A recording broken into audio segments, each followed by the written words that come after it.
Okay. Hey everybody. Let me hold on. I can't see who looking at me. I see it's a couple of y'all. Let me move some things around.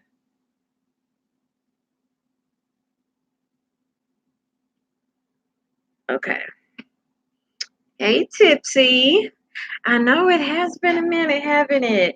Y'all, I've been so busy and between busy, lazy, and hurting, it's been a minute. But forgive me. I just got home not too long ago. So I figured I can do something before I go to bed. Like I have if this is going to be a short live, like probably about an hour. I'm gonna read three questions that people have recently sent to me and has repeatedly asked me to go ahead and read them. So I was like, I might as well do it now while I'm feeling, the way I'm feeling and everything. So, I had a good afternoon. Hey, Waxy Poo. Hey, Carl from UK, California. Okay. Long time because I've been in your chat room. How's life treating? It's been treating me good, thank you.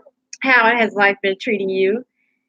And how are you doing and all that good stuff? I hope everybody is doing good. I know the holidays are really, really stressful and annoying. That's what it's good and all that, but it's also very, very annoying. You know, so yeah, don't mind me. I keep looking at myself. This eyelash is beginning to bother me. I hate wearing eyelashes now because with my Bell's palsy and the muscles not working the same on both sides, this eye it just doesn't hold an eyelash the exact same way the other eye does, so it always makes it look lower, and that shit just it irks me in pictures, and that's everything in the mirror and pictures. Just that's the first thing I see when I have eyelashes on. It pisses me off. So if y'all catch me looking at that, just I'm sorry. Um, yeah, the holidays is messing with my head. My brain's back 10 years ago from my ex marriage when my babies were little. My oldest is 18, December 22nd. Oh, okay, and moving to run track for another school. Oh, okay, at college. Go ahead, your baby going to college in another city can be playing. Oh yeah, head games for real. I'm thinking about where all the years is. Years do go by quick. But you just gotta trust what you and wait, did you say your ex marriage? What you and your ex wife, instilled, or if you have a new wife, you just have to really trust what y'all instilled in y'all child that when they go off, they are going to utilize it, you know. And more than likely they will. They'll have bumps and bruises and fall and do dumb shit like we all did. But he already sound like he off to a good start. He has his head focused, he's doing something. It already sound like he got more sense than a lot of these kids running around this joint. Oh well, thank you. Thank you very much, Tipsy. Oh, she having her baby. Okay, tonight. Well, congratulations on that. Congratulations on that. My ex has been nothing but a horror for me these last 10 years. Oh, I hate to hear that because that baby mama drama is for real. That's a real epidemic in these streets. Okay, that's an epidemic in these streets. it, yeah, my heart goes out to you. Okay, Because these females, when they not over a relationship, we can be some really vindictive, conniving son of a gun. That's all I can say. We can need some ass whoopings. We can need some of them. Yes, what Tipsy said, everything will get better from here. Get this from my mama having to look at my glasses before I I don't know. When you get some um things from your parents and it's like even though it's good because you did it yourself, you still gotta hold the glass up and look at it. That's something my mama does, so I do it too. But I don't know. It's a habit. Okay, so what I'm going to do is I have 3 questions that um was sent to me for like like when I do my Ask Ashley's which we're going to do. I have some questions I've been compiling from for a couple of months that I have because people send them just randomly to me. Um, but I want to do those with Wax and Abby. It's just we have to figure out when we can do it because the 3 of us is always very busy. That it's very hard to do something like we did before. So I'm gonna try to work that out. I'm trying to work that out for y'all. Just let's all pray about it. Let's pray that I can get it done. And with God, I can get it done. Cause our schedules just be like, no. It'd be like, no, you're not gonna get it done. That's what our schedules say. Okay. So what I'm gonna do is read the first question. Um, and then we're going to give advice. I don't want to be the only one giving advice. These people look at these they look at these because I tell them when I'm going to do it. Like I DM'd everybody and told them that I was going to do their question. So they always either go back and look at the video. Sometimes they just be sitting here looking, not saying shit. But these people really do read these. They really be wanting advice. So take their questions serious, and answer it like give them some real good advice because they just don't take mine. They read the comments, they be looking for help for everywhere. And some of them be needing them, so because some of the questions I even be throwing out, I thought about doing a video or just questions that I've had to throw out because it's like they be fucked up, just to put it blunt. They just be like, what? Like if I couldn't answer that if I had an elephant, you know, if I had all the brains in the world, I couldn't answer that shit because it's fucked up and bizarre. You know, Child, people can have some strange shit, believe me. Hold up, let me pull them up.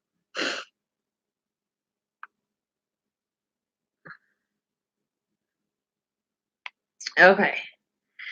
Like I said, hold on.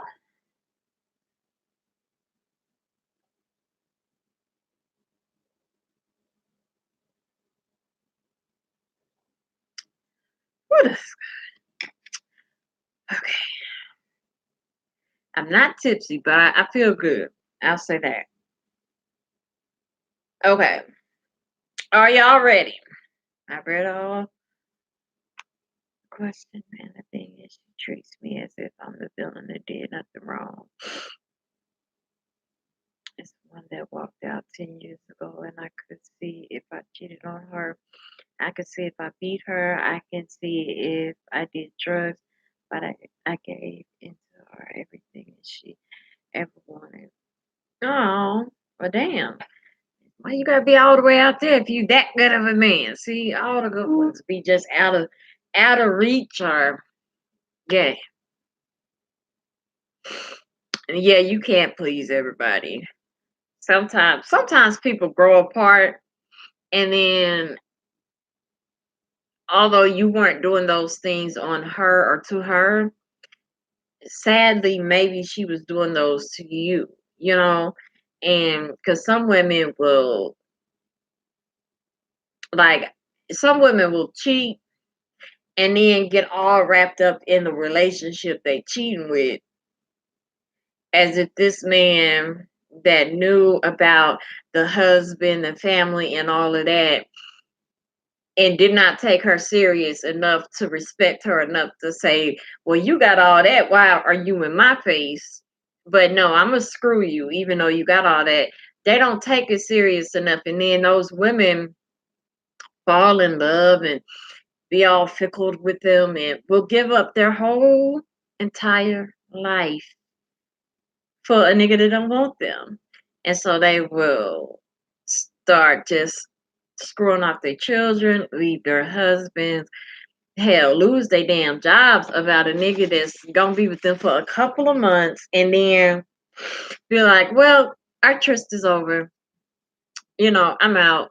And then she looking stuck. And then she angry with you for the rest of her life because you will move on or you just ain't gonna take her back or something like that. And then it's like she be mad at you for her fuck up. That happens more often than people think. You know, it just be women be real good on them secrets and not telling certain parts of a story.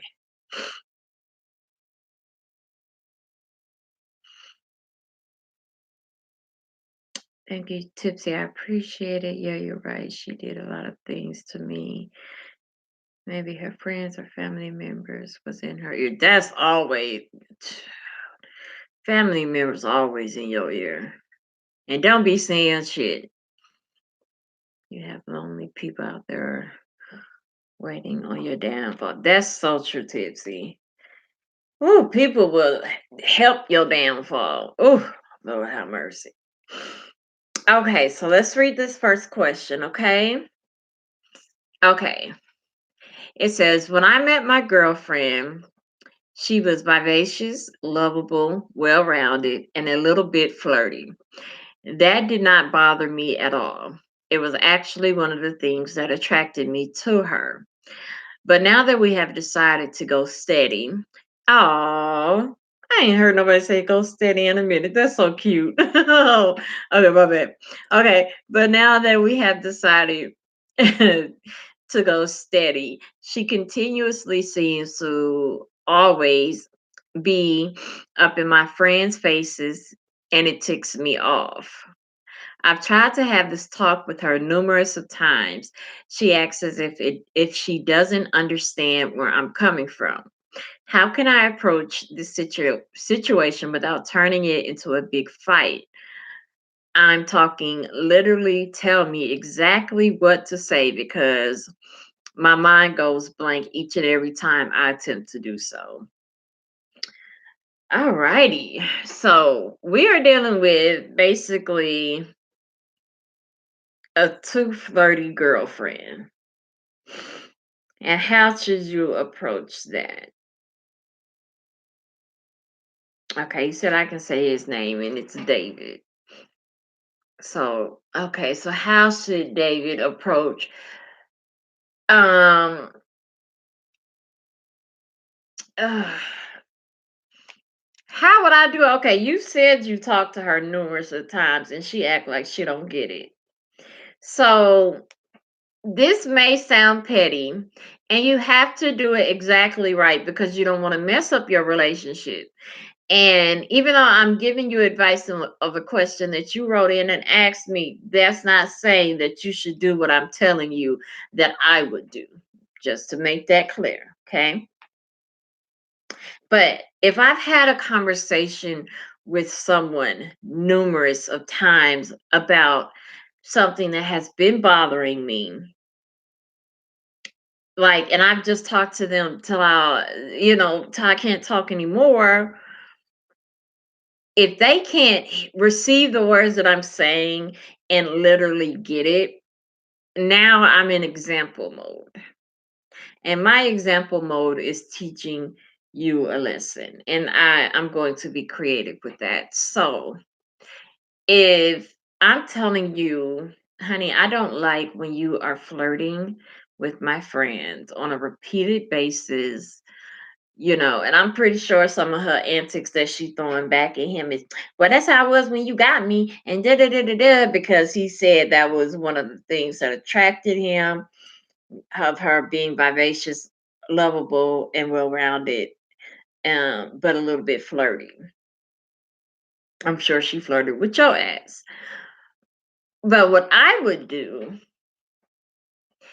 is, since she couldn't get what I'm saying to her, I would show her. So I'm sure she got some friends since she's vivacious and lovable.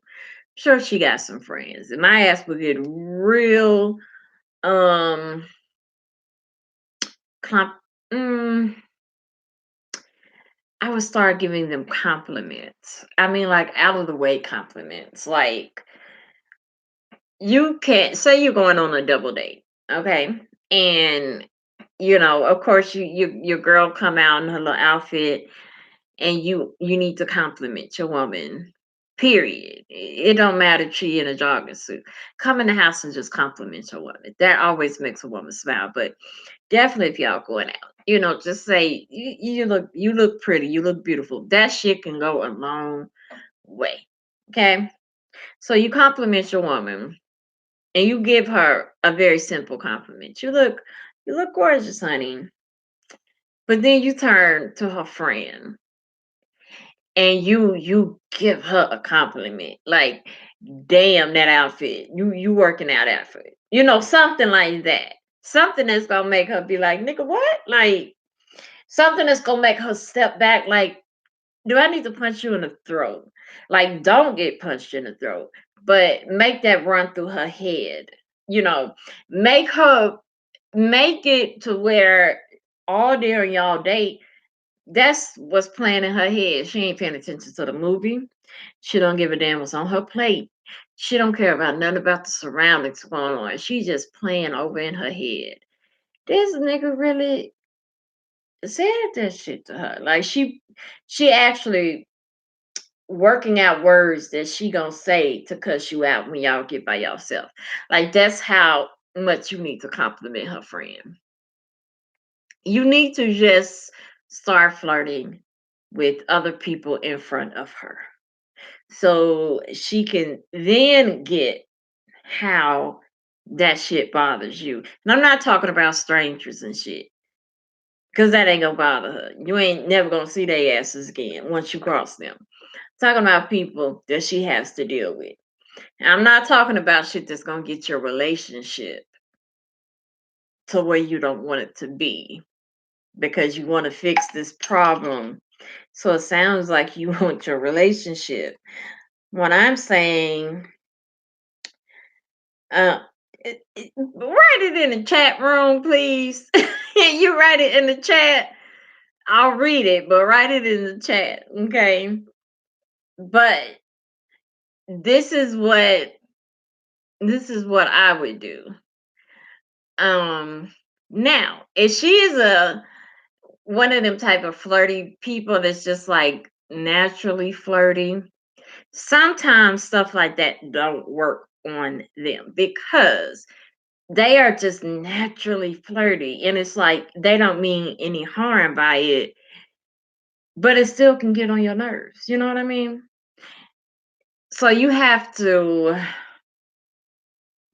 think of other ways, to get them.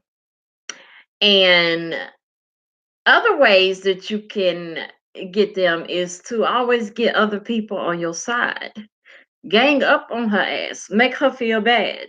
That always works. Like, meaning, start the conversation in front of a group of your friends, but make sure you have the opposing side. Make sure you have enough people that's going to side with you so y'all can overpower her.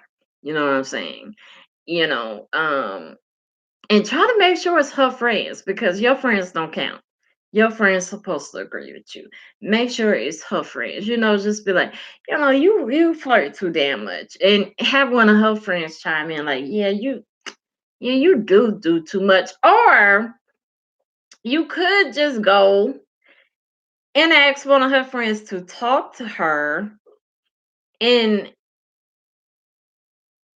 or better yet, talk to one of her friends and try to see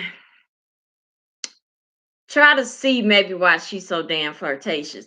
But see, this is I'm gonna tell you where you messed up at, because that was one of the things that attracted you, the flirting.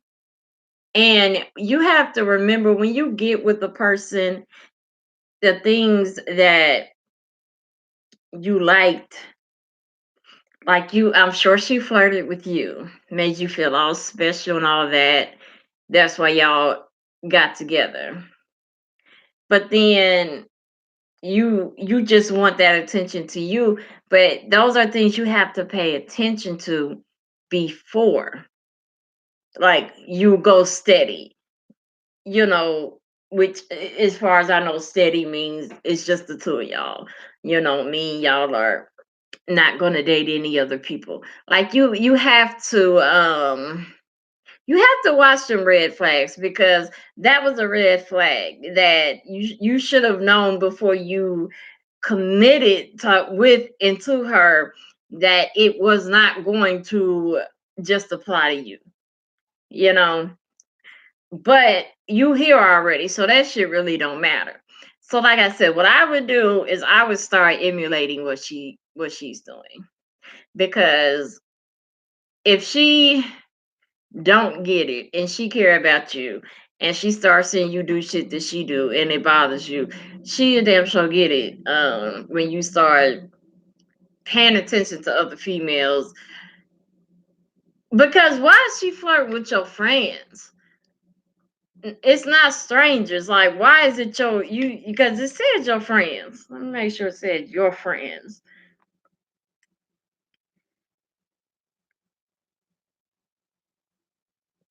Yeah, it said your friends. So something else you may need to look into, make sure you can trust your friends. Because just make sure your friends are trustworthy and she's trustworthy. Because yeah, just leave that right there. Start reading the comments. Just make sure both of them is trustworthy, because should no flirting be going on between, like, if you got two or three boys that you constantly hang with them, you're only really homies. She should not be flirting with them. Okay, pay attention to that. You need to just sit back and evaluate this whole situation. Sit back and watch everybody. Watch her ass and watch them. Watch them. Set up some situations and just watch their ass. Now that I'm thinking about this shit here, yeah, that's what I would do. I would set up some situations where we all gonna be around each other and just watch a couple of people. Yeah, for sure. I definitely do that. Okay, let me read. I'm gonna read this one first since it came through the phone. Okay, it says I don't think that would work in all cases, though, referring to the complementing different. Okay, well, I went over that part, so we agree on that. That's not going to work on everyone. But that's not going to work. Like I said, it's not going to work on those just naturally flirty people.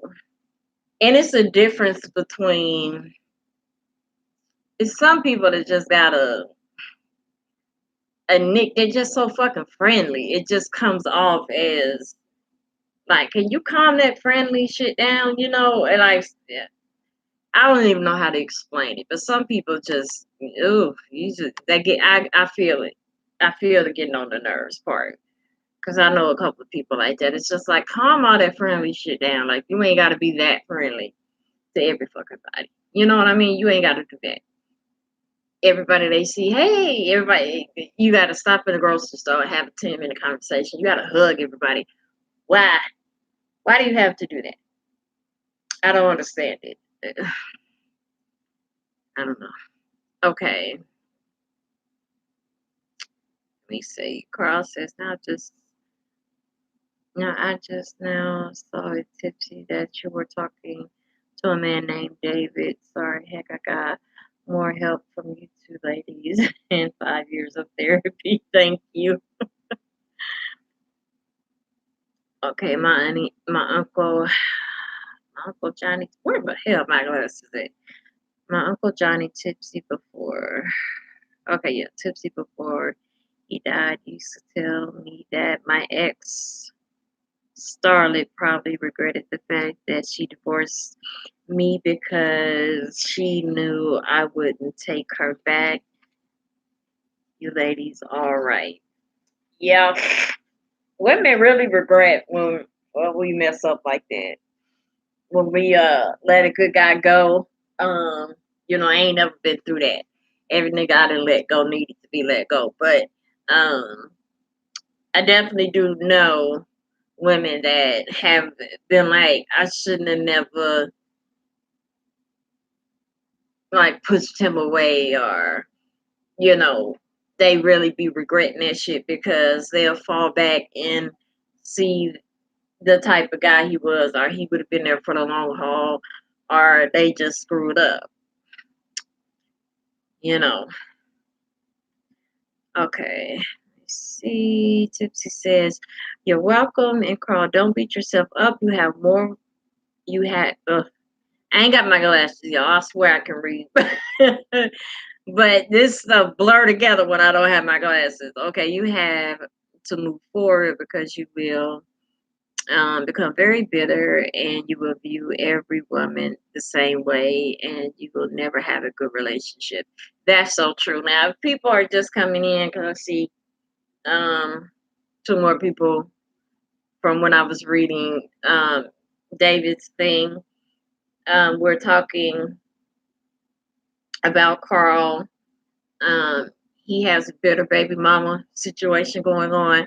So we were giving him some encouragement on why she was so damn bitter, and why women like to make men, why some women like to make men's life a living hell after they are no longer together. Um, which sounds like what he going through. Okay, Tipsy says, excuse me, when you get to your next relationship, get to know the person and take things slow. That's so true. Take things very slow. Like people in this time in society go really, really fast. Um, I mean, like really, really fast. Like they'll be like married in a year and then be divorced in like three, and it'd be like, you ain't you unless you see a person every day. In my opinion, you can't learn that much about a person in a year. Like unless you see them every day, if you spend time with them every day. But otherwise, yeah, you have to take getting to know a person slow because people just fucking crazy in this day and time, and you do not want to mess around and get somebody that you can't handle. Like, or like you just don't want to get in that situation. Something that's gonna be hard to get out of. Um. Okay, says you're right, Tipsy, and it's just taking me this long now after 10 years of thinking about maybe, damn, dating again. But there's also the problem out there with the minded woman, and I don't mean. Let me.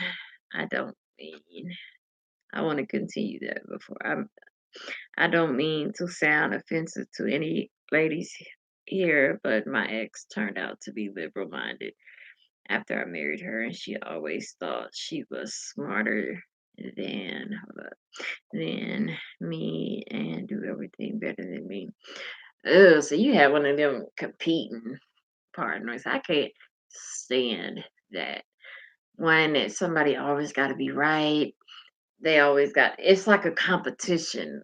Oh my gosh, they get on my nerves because it's like you can't even relax and have a conversation because it turns into who's right and who's wrong.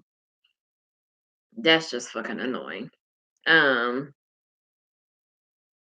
but damn, it's been 10 years since you dated, my nigga. You gotta get back out there. One thing I've learned is when you have a heartbreak, like take a break for real. Take a break. Like I'm talking about like a heartbreak over for real one, not just breaking up with somebody. And then like they ain't really mean that much to you. Hell, you should be dating somebody within the next couple of months or weeks if they ain't mean shit to you. But somebody that like you really gotta sit here and think how you can't really picture tomorrow without them in it because y'all was like that. When you go through a breakup like that, you have to take time to yourself because that shit takes a lot out of you. It really takes a lot out of you.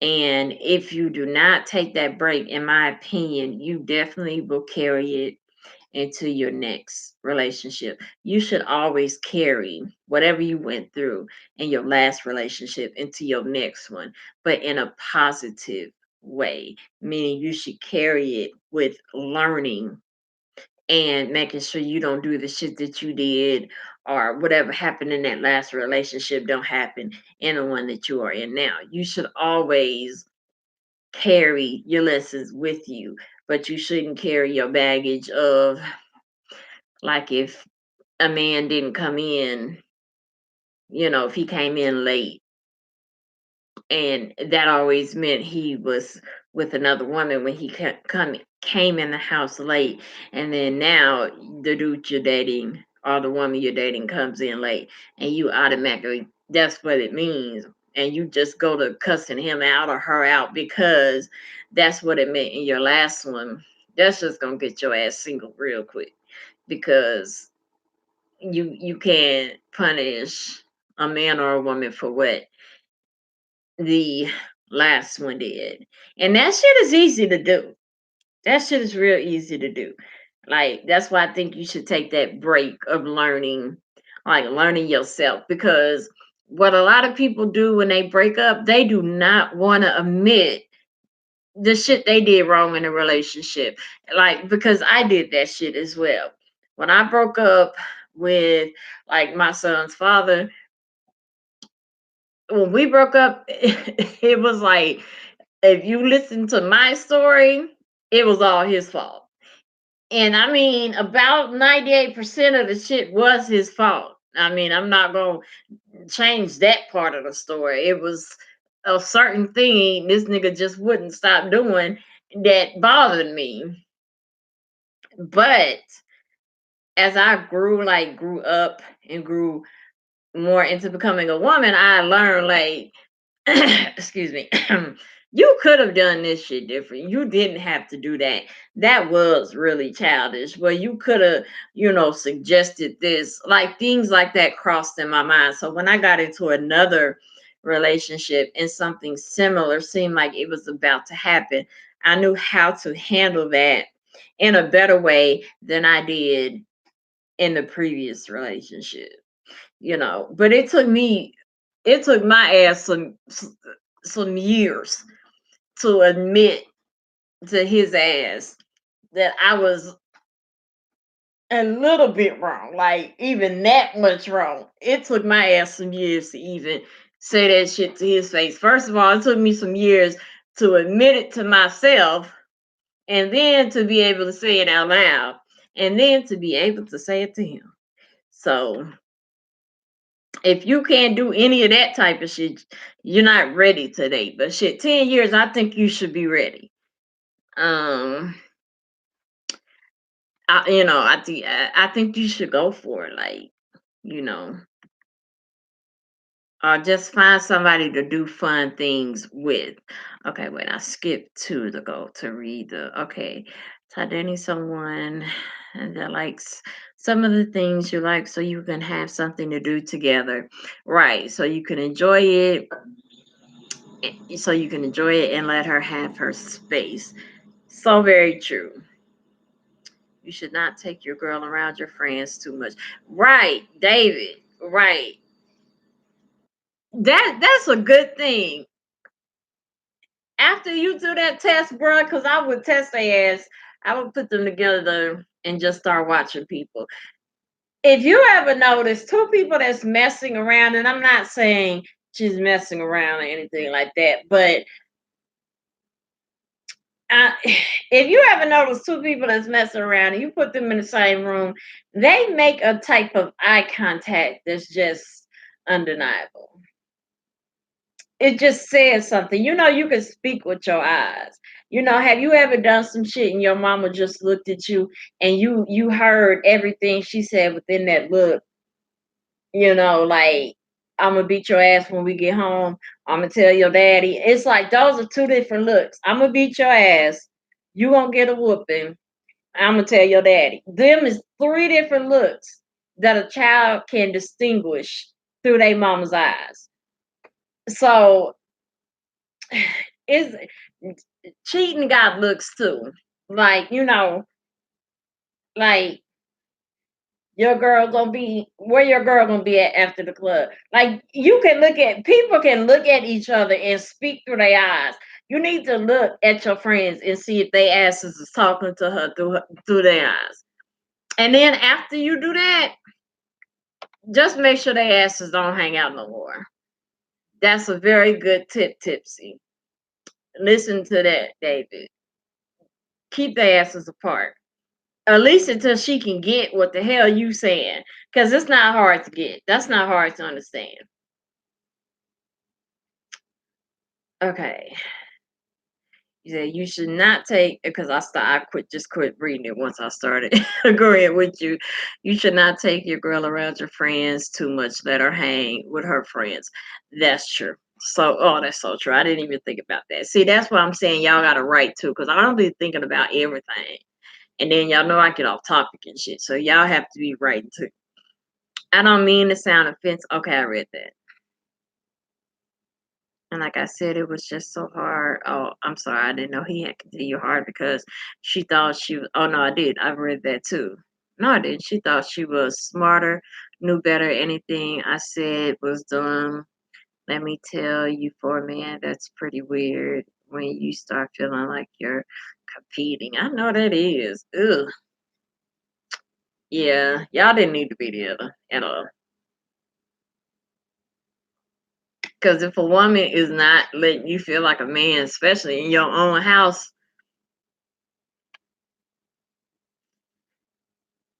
ugh. I mean, it's just like you with a man. Shit. What I don't no, you might as well be messing with a dude because that's what it feel like, I would imagine. Um, okay. My ex-husband paid all the bills, but he didn't want to do anything. Oh, that ain't even I don't like the way that even started out. Not the bills part. He should have been paying all the bills, but I'm talking about what he don't want to do anything, go anywhere. He was so boring and thought by paying for everything, that was all he needed to do. Mm-mm. He is on his third wife, and she left him also. That's a damn shame. Yeah, don't be boring. Oh my gosh, don't be boring. Like I have a rule. When I date a guy, like we have to go on dates. Like you have to date me. Like we gotta have the date, like, and I mean, like, when we serious and shit, meaning, like, once we get under one roof and shit, it's gotta be a date night, like, once a week. And at first, that sounds like a lot, but it's not, honestly, because a date night does not mean, you gotta go spend money and go to the movies and all that shit. It doesn't mean that you can do so many creative little things, you know, like you can in your house, go to the Dollar Tree, buy them little dollar canvases and have a damn sip and paint. Buy a cheap bottle of wine and have a little thing set up where you and your husband or your man or your girl can sit there and, do a sip and paint. You can get that done on two canvases. That's gonna be $2. Some paint at Walmart gonna be about $3.50. You can get that shit done for less than $10. A whole day night where you can have fun with your boo and then get some for less than $10. Like that's not a lot. People can buy like 2 or 3 cartons of cigarettes a week and then be talking about some ain't got no money to go do nothing else. Nigga, cause you won't quit smoking. Shit, them about $20 okay. Don't let me go off into a rant. Okay. Like you're competing. Where did I leave off the man? Okay. Read that with the man tipsy. Okay, no. It's just her. Shit, where did I leave off at? She was always thought she was smart. Okay, I read that. And like I said, it was just hard because she thought she was read that smarter. Okay. The man. That's what okay. That's what it feels like for men and they've gotten women that are overwhelming, dominating, and they overpowering, I mean, dominating, and they think they know better than you and they talk down to you. Ugh, she just sounds like overall good. Ugh, yeah. Did it? All was well, it couldn't have always been like that, or you wouldn't have been with her. Just my goodness. You shouldn't talk down to nobody, period. Like nobody. Okay, I had skipped that one because then that's where it says my husband paid all the expense. Yes, 10 years. I'm being honest, ladies, 10 years. Okay, this is a personal question, which you don't have to answer if you don't want to. Have you not dated in 10 years? Does that mean you have not gotten any in 10 years? Because that's a long time. 10 years is so, that's, oh my God, uh-uh. But you ain't got to answer that if you don't want to, because that is a personal ass question. Let's see, you was thinking of 2 tips. You was thinking it too. Why they trying to block it out? Let me show it. Hold on. No. Right. Okay, let me take a drink for you. Cause that girl. Oh. Whew. Child. 10 years without that B, I don't know what I would do. I just don't know. I know I'd be crazy. I know that. Um, but damn. I hope that changes if that's the case. But David, we have decided that you need to keep your friend apart from your chick. Yeah, that's the overall. You said a week and I'm mad. Girl, oh my god. Um yeah. And it's like as you get older, sex is damn near a necessity. It's like I feel like when I was younger, I don't know. It's just as you get older, that shit becomes like a no bars necessity. Like, mm, I don't know. I don't know. Okay, let me find this other question. Um. Okay, so here's the next question. Okay, this one a little long. Okay, it says I would like to stay anonymous, but I live in a small town, and as far as men go, there is not a lot of picking and choosing to go around. A few months back, this crazy, sexy hottie, wait, yeah, a few months back, this crazy, sexy hottie moved in town, and I've been checking him out from day one. He gets a lot of attention from females, but I learned that my mom and him had met and exchanged numbers. I learned this from asking my mom to use her phone, and I happened to come across text messages between them. See, let me pause right here. How in the hell was you? I know you didn't ask your mama, can I use your phone to read your text messages? So, how did you end up in her text message section? Because I'm sure you must have asked to use it for like to check something of yours, to use it to call somebody, to look on the internet. I don't understand how people get other people's phone and end up in a text message section. I don't, I need you to explain that. Write me back and explain that part to me because I can't stand when people do that shit. That's why I don't let nobody touch my damn phone. You get all the people. The hell, if you ask to use my phone, let me just interject this little short ass story. Not taking it out on you, baby girl, but that shit just annoys me. For shit like this, a girl that my brother was dealing with at one time was, we were together, and she was talking to her sister through Messenger. She had like damn near 0%. Kept telling her ass to go get her charger, but she like, I know it's gonna make it. It's gonna make it. Well, her phone goes dead. So she was like, "Can I use your phone to finish talking with her sister?" So, because something was going on with her sister. So, this is what I did. I took my phone. I logged out of Facebook. I opened it up where she can log into it. I passed her the phone. So when she got the phone, it was on the login Facebook screen. Okay, so she was already where she needed to be. So she, she logged in and was having a conversation with her sister because I was sitting up there watching her ass.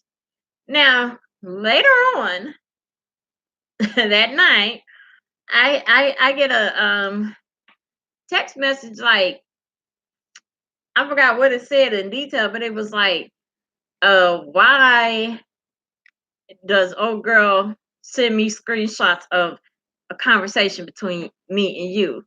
So I'm like, huh? What? What are you talking about? Because like what? So the conversation was, at one point in time, we were at an event, we were taking a picture. It was more of like a family picture. It had other people that wasn't family in it, but they always around the family, so it was more of a family picture. This person jumped in. The way my brother looked at that time, he made a face, and you could tell he did not want the person in the picture. So before I posted that picture, I sent it to him and I asked, "Do you want me to post this picture? Because I saw the face you made." And he was like, "Yeah, I really didn't want her in the picture. I didn't see no need for her to be in the picture, but because we called the family over there and she jumped in it." But he was like, "You can post it, just crop her out because she right on the end. You can just crop her out." I was like, "Dude, I ain't about to do, I ain't about to do that because she gonna know because she was in the picture. She gonna know she was cropped out. Plus, you'll still be able to see her arm." So I was like, "I'm just not gonna post the picture." And then we furthermore had conversation, and he wasn't feeling this girl, and she really wasn't getting the point. And so that was the conversation we had. And that was it. So I didn't post a picture. I posted other pictures, but I didn't post that particular picture. But I had sent him that picture, and then we had that conversation. Well, then next thing you know, That's what he was talking about. He was like, he sent me what she sent him. She had sent him, what was it, 5 screenshots of my out of my phone of that conversation we had. So while she was on talking to her sister on Messenger, you know how Messenger you can pull that little bubble up and down. You can pull it up and down, up and down. She had the fucking audacity to navigate her ass to my messages with my own brother and fucking read them. Who like and and then not only just do that, but screenshot them, send them to her fucking phone, and then have the nerve to cuss him out about it later for some shit she was never had supposed to even seen. Like, so I need to know how the fuck you even got to your mommy messages when I know that ain't what you had a phone for. Just that's all I'm saying right there because what the fuck that is such an invasion of privacy. Like, do not do that. I had the whole damn screen right where you needed to be. Okay, if I would have knew your password and shit, I would have got it all the way to your messenger. But I did not. But there was no way you should have been in my text message.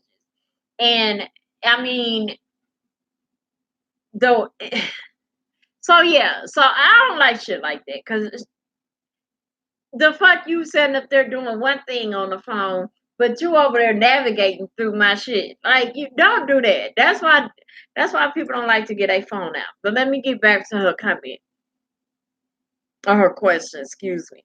Um the hell is it in? Okay. I'm trying to find where I okay. I'm gonna just start where I'm seeing this. Okay. He gets a lot of attention from females, but I learned that okay, I'm gonna just start that over because it's only what 4 sentences since I start through my story in there. But it says I would like to stay anonymous, but I live in a small town, and as far as men go, there is not a lot of picking and choosing to go around. A few months back, this crazy, sexy hottie moved in town, and I've been checking him out from day one. He gets a lot of attention from females, but I learned that my mom and him had met and exchanged numbers. I learned this from asking my mom to use her phone and happened to come across text, text messages between them. The crazy thing is, a couple of weeks ago, me and my friends went out of town to a concert, which he also happened to attend. My friends hung out that night, and his friends, wait, my friends hung out that night with his friends and had a blast. But he was very flirty with me the entire night. I pushed the thoughts that I was having out of my mind because we were both drinking and I thought I was overreacting due to the alcohol until the end of the night when he pulled me to the side and asked me for my number. And we ended up kissing. Oh, okay. Well, damn. Okay. I gave him my number. Okay. I gave him my number because I felt dumbfounded in the moment, but knew it wouldn't go anywhere.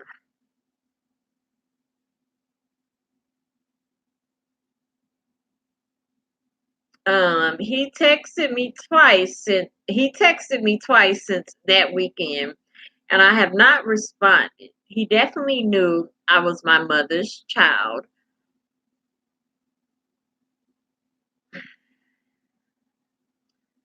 Okay, I've just been ignoring him since then, but now he comes up to my job a lot, which he didn't do before. My mom and him are still dealing with one another. He even stays over night sometimes. Hmm, that's interesting. This makes me uncomfortable. Should I take this to my mom or just leave it alone? I don't want to upset her with this information. Too damn late for that. Okay, that's you can wrap that up.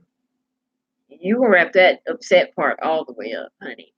But we got some things we got to point out. I'm totally confused about. I've already addressed how the hell did you end up into your mama text messages. Okay. Um,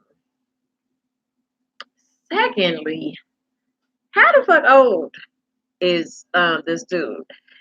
Because your picture, look, you young. You're not. I mean, not. She's not young. She's like I want to say probably in her 20s. Uh, uh. So if you're looking at a dude that, I mean, how old is the dude? I really wish I knew that because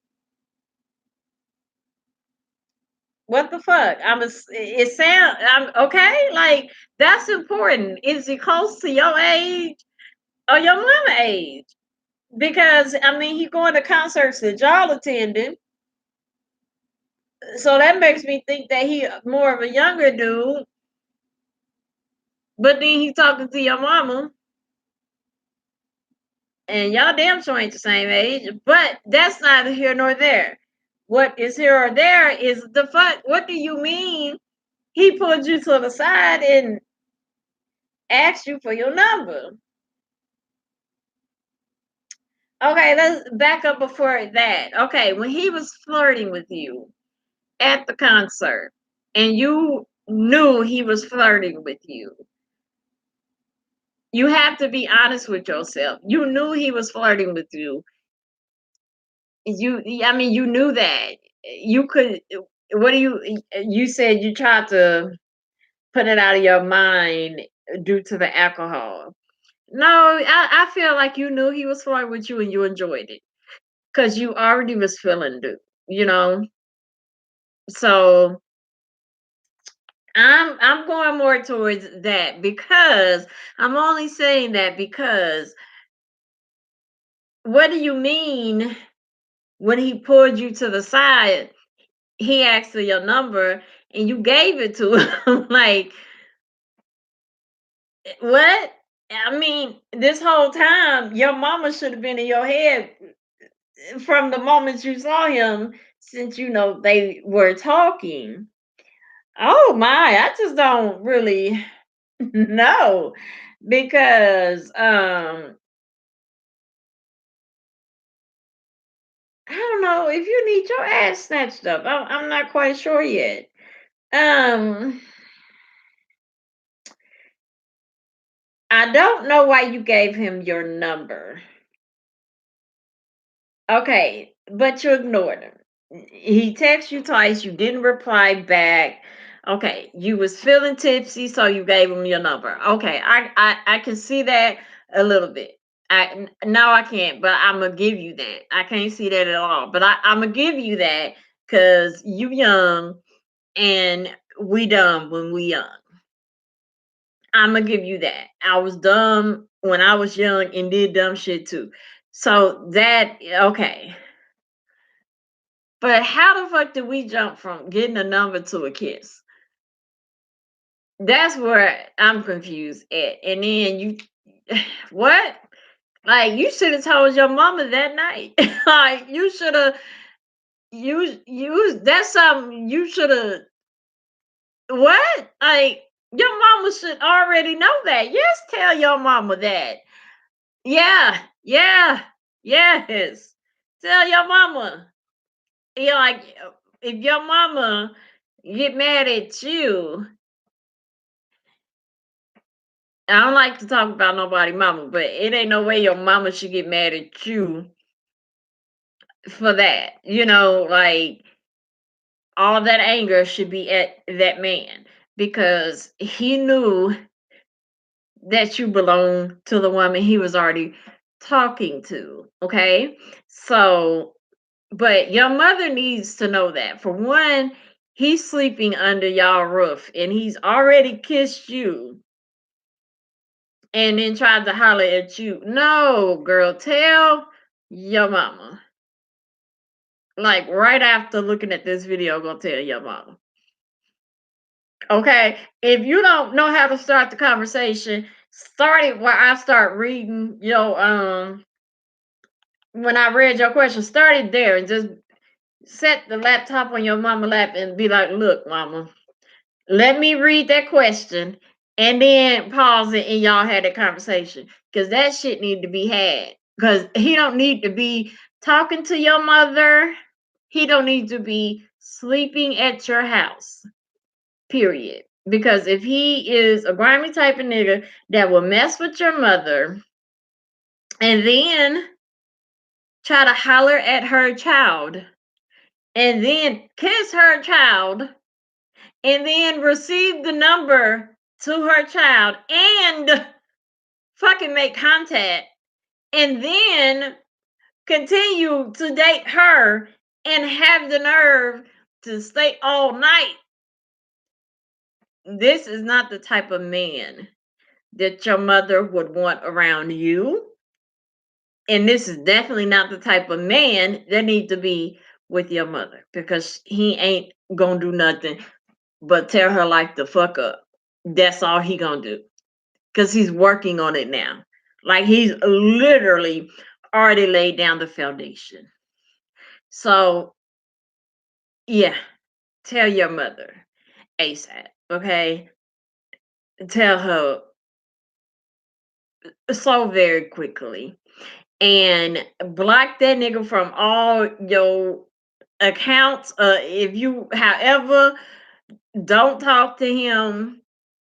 Um, Wherever you work at, since he can pop his ass up there at any time, tell your boss he don't need to be up there because I just don't I don't know what man would do that was a stand-up guy. That's some creep shit right there. That's some creep in your room, do some shit to you, and then try to hold it over your head. Like, you tell your mama. No, this nigga is not to be trusted and need to be gone ASAP. Okay? So, yes, tell your mother. Okay? That's all I got to say on that. Stay out your mama phone too, because you're gonna run up on some shit you don't want to see. Okay, your mama is a grown woman. I know you grown too, but uh-uh. We don't go through people's phone. Okay, we don't do that. So stay out your mama phone and tell her about that dirty ass nigga that's working his way into her house. Okay, into y'all house. Just nigga.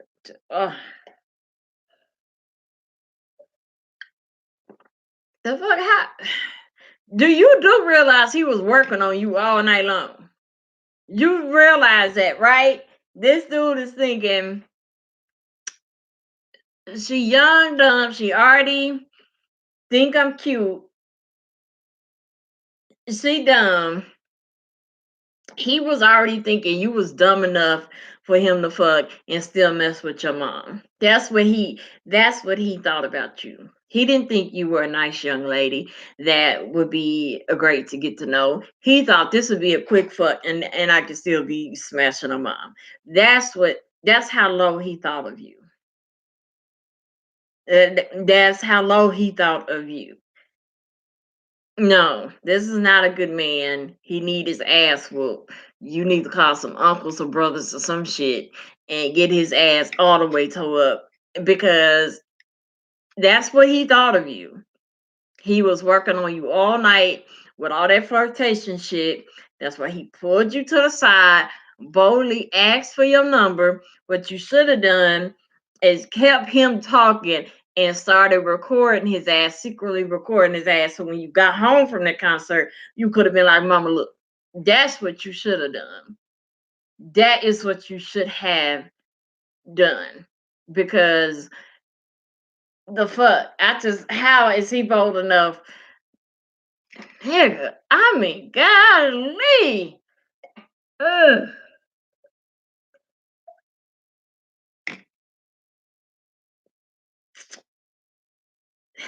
Jesus.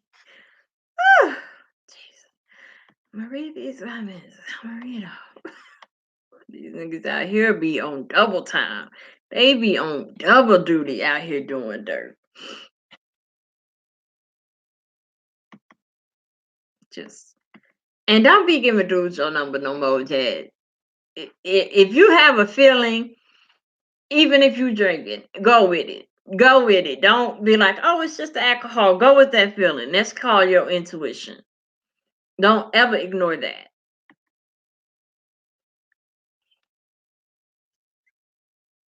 Okay.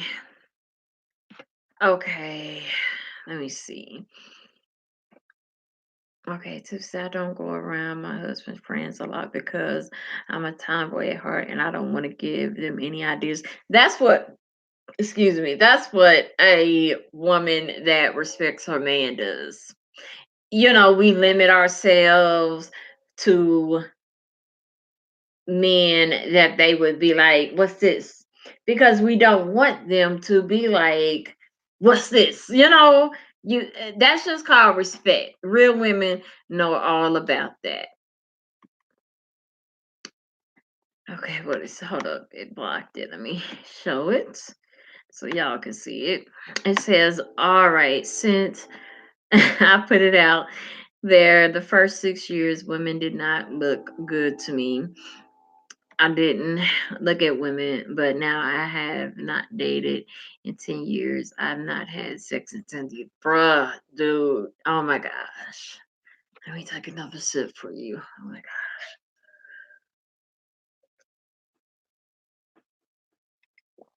I've had a drought, so I feel your pain. But damn, I could not imagine. Oh my gosh. I mean,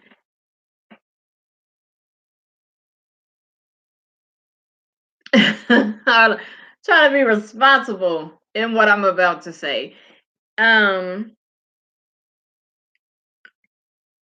I don't know. I don't know whether tell you like I don't know what to say to that. And I don't know what to say. Um, you know, I guess I don't know. Let me ponder on that for a minute because I don't know what to say to that. Oh my, that's a long time. Mm.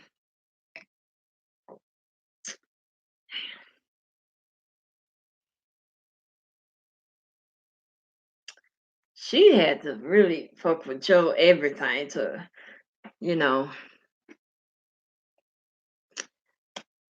we're gonna table that and come back to we're gonna table that and come back to that. Because I'm just, that's hard when you be, because, everybody have urges. That's hard when you, like, have a drought. That shit is hard. Okay? We should have all been there before, but some of us ain't. My ass definitely had. And it ain't fun, It ain't fun because, you know, e especially when you going on a drought by choice, you trying to be like, "I'm gonna Imma learn about myself." No, that shit ain't. Whew, let's table it. Okay. I guess I don't know what it's like. Maybe I'm a virgin now. Oh no, you're not a virgin. Trust me. It's just like a bite. You will know exactly what to do right right back when you get right back in it. But I just know, damn, that's a decade. That's a decade. But that's something you should be proud of though, because I know some men that will just stick anything just because they haven't or can't find anything reasonable to stick. So they're just, child, go fuck a tree or something. Just ridiculous. Um, Anonymous was being nosy at Carl. Smiley face. Um, okay, that's how tipsy it's been. Okay, that's how crazy tipsy it's been for me about the first 6 years, women. Okay, did I read that? That looked good to me at all. Oh, my eyes are watering. Sorry. Okay. No, I read all that. No, I don't mean to be judgmental because I'm the one that judge. But why would another woman want a man that their mother has already talked to? Exactly. Her guy. Wait, another man that their mother has already talked to her guy's number before. I don't understand.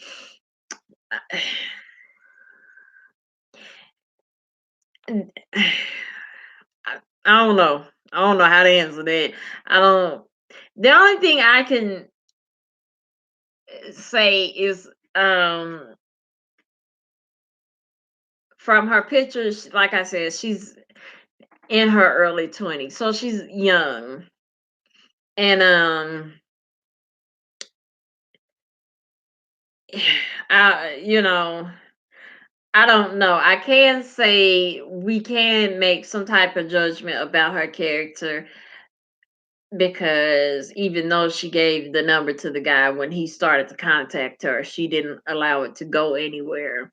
So, like she said, maybe she was overwhelmed, stuck, and didn't know what to do.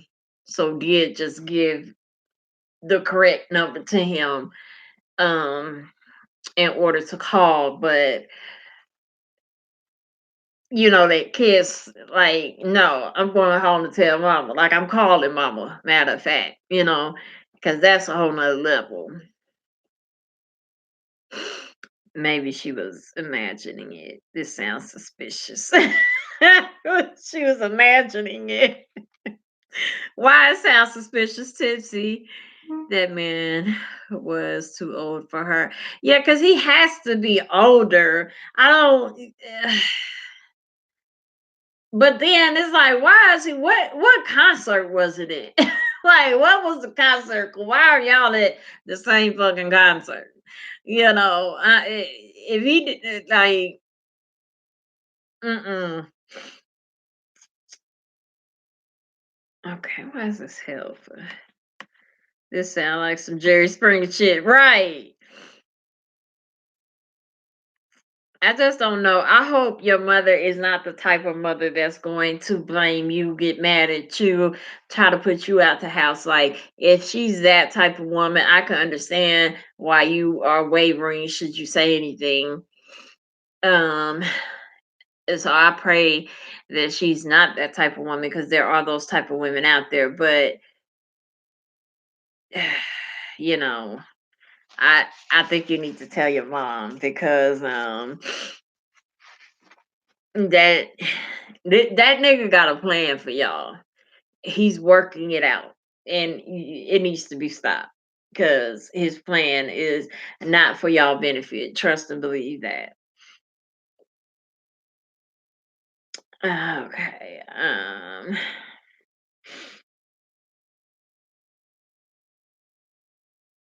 Okay. What did it? How did it jump up? How the far did it? Wait a minute. Hey, Tasha. How did I miss you, honey? Hey, Top Jazz.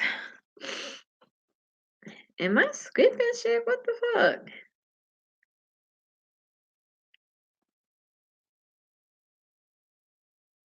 Okay, there it goes. Okay, okay.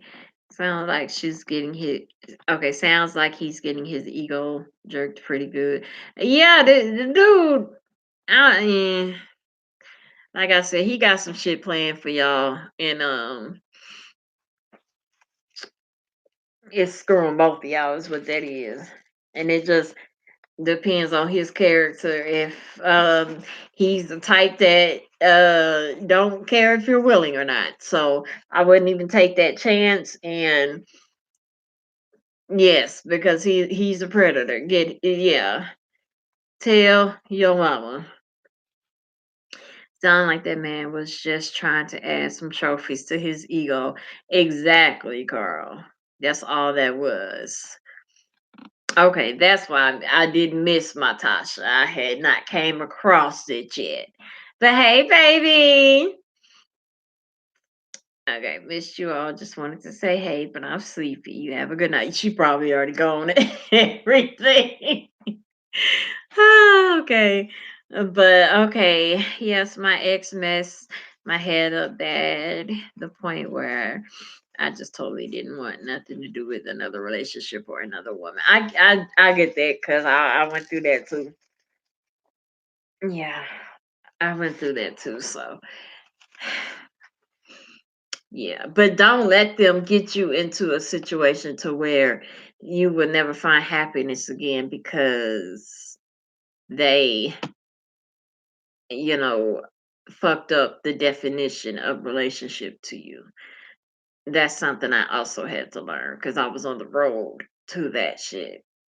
Like never being happy again until shit somebody told me that. Like don't let what he did to you like keep you in a spot to where you will never be happy again. And somebody told me that and snapped me the fuck out of what I was going through. So passing that on to you. Um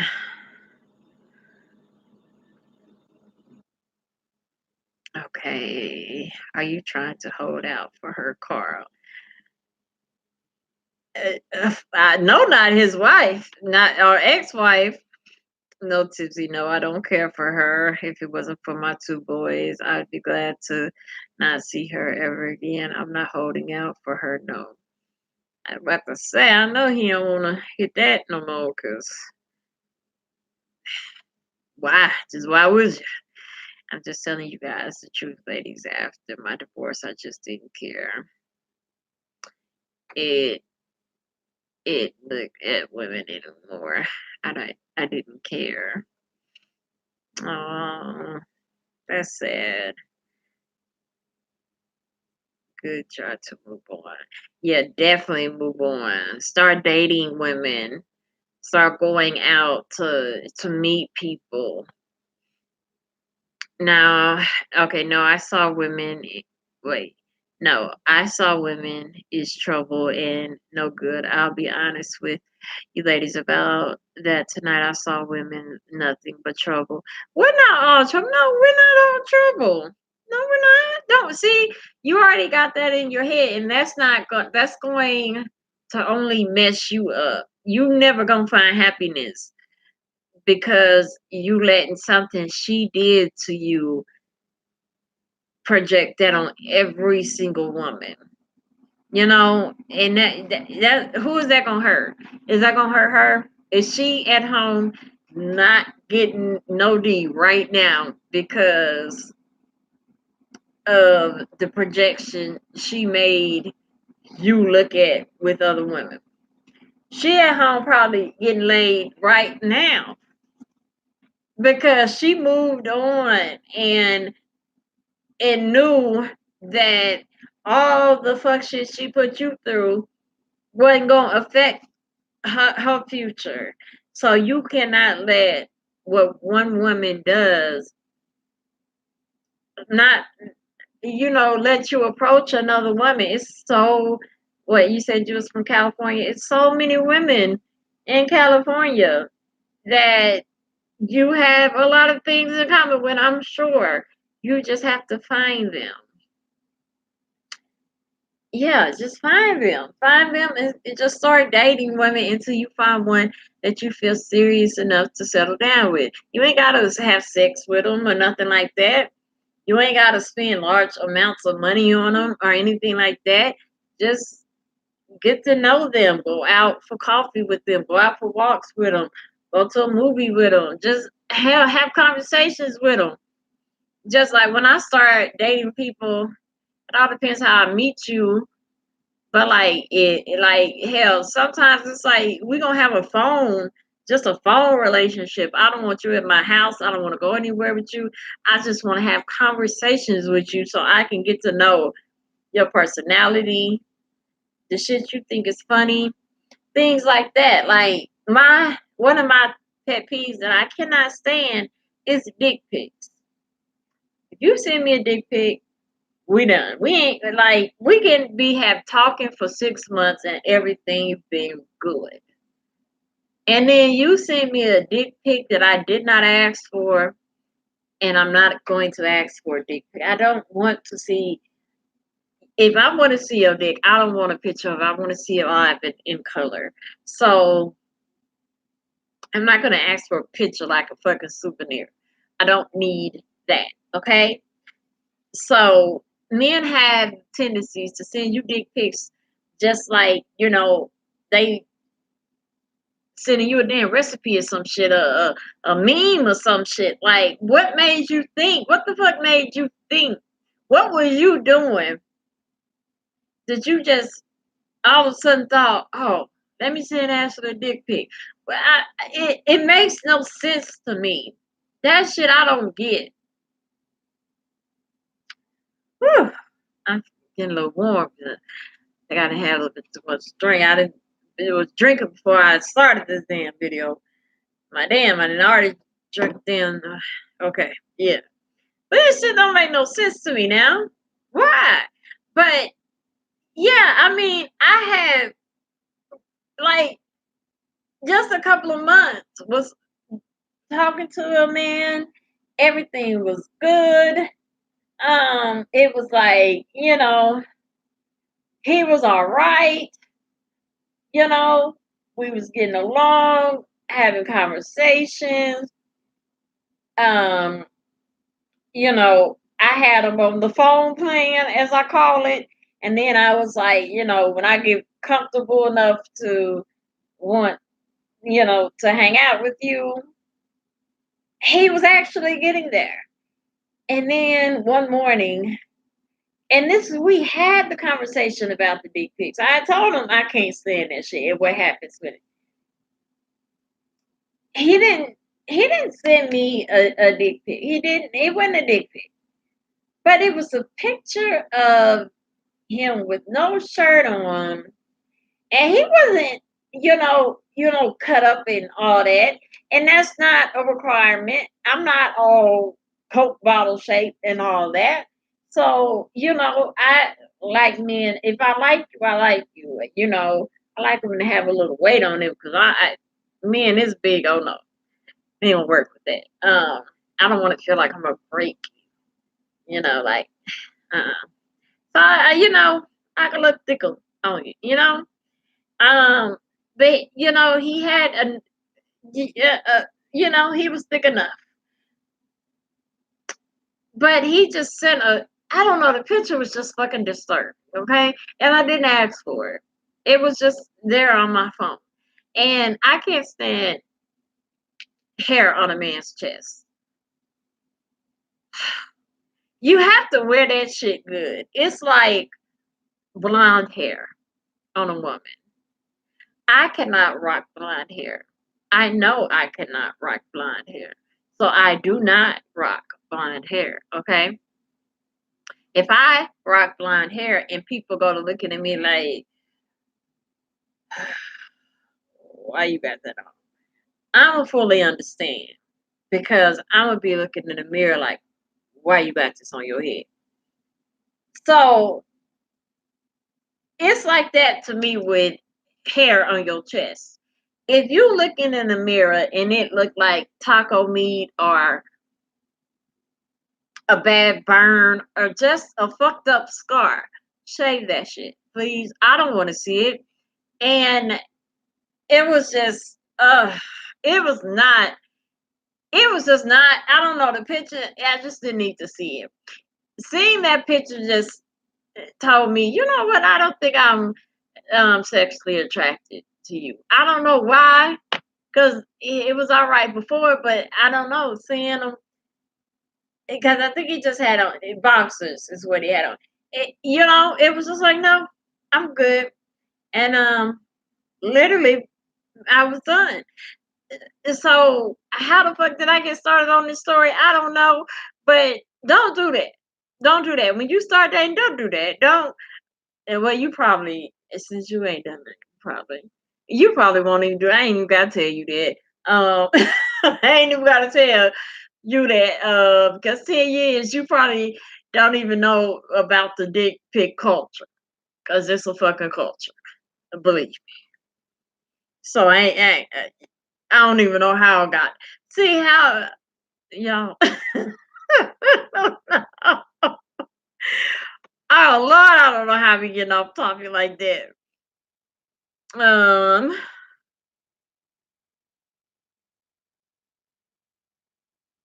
no, Tipsy, I don't care for it. It wasn't okay. Okay, I'm just telling you guys the truth, ladies. If after my divorce, I just didn't care. Okay, I read that one. Try to move on. No, I saw women. I read that one. Carl, don't let her ruin it for other women. You can still find love. Don't give up. So true. Well, I'm not one of those kind of nasty guys, believe me. I think before I stick my whatever in anything. Please do, because anytime you have any doubts or want to have relations without a condom, just Google STDs, pictures of STDs, and then just scroll. And I'm positive if you got common sense, your mom will quickly fucking change. You probably just be like, we can talk for the rest of the night. We ain't even gotta do nothing. Cause I know I done done it a couple times.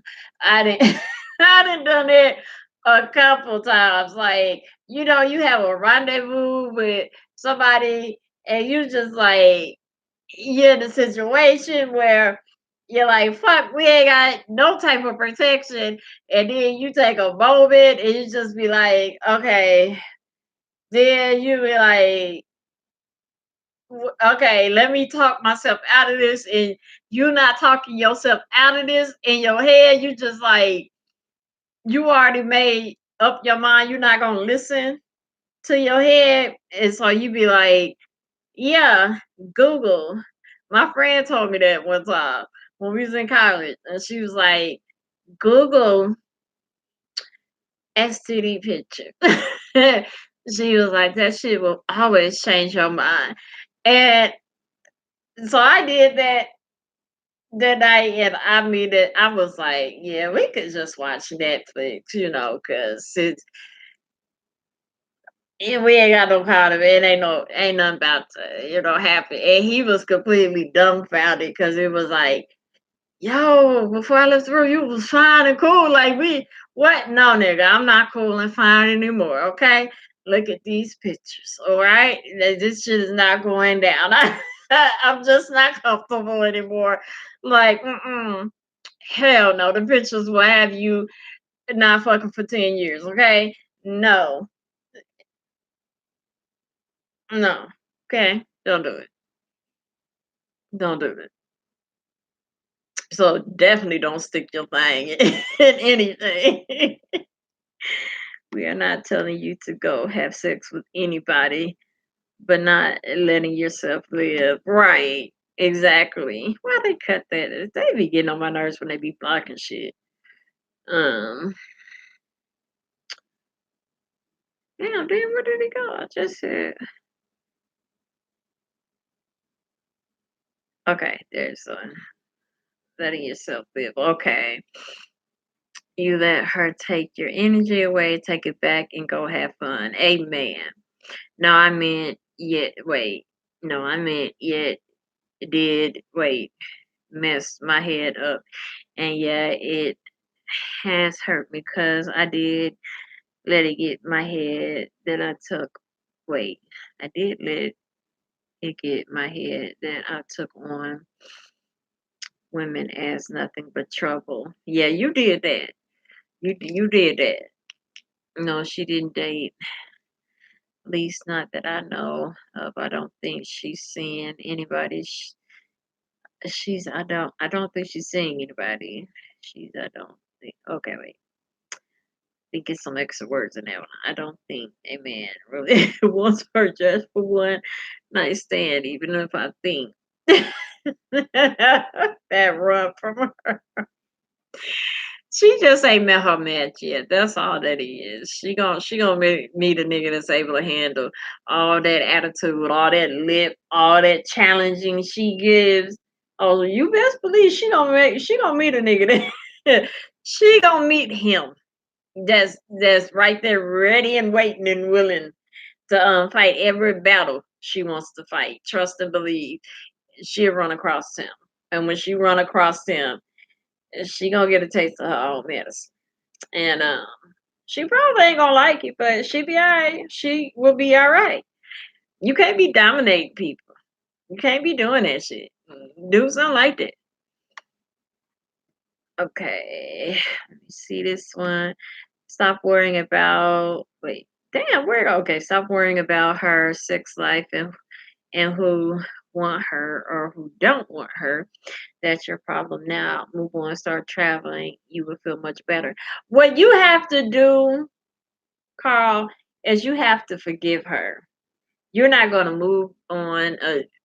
You're not going to get anything, get in a relationship, be happy until you forgive her. You have got to forgive her for hurting you, for pissing you off, for doing you wrong, for making you not trust people. Forgive her. That's what you have to do. Because even though you think she ain't getting none, she might be getting some. You know, I mean, you don't know. You know what I'm saying? Like if you can go up to a couple of my exes right now and they absolutely believe in their heart that they is they was the last like you have not been with another man since me. Like they literally believe that because I allow them to believe that. Now whether that's true or not, they only gonna believe what I allow them to believe. You know, if that helps you sleep at night, I'm gonna help you sleep. I'm gonna be your ambient and let you think that. But yeah, you know, they don't yeah. I mean, you just leave it right there. Let them ponder on it, you know? So you know, she may be getting some she probably getting some. Now, you know, she sound like a pretty strong chick. Like she go out for what she want, you know, and she damn near sound like she take it.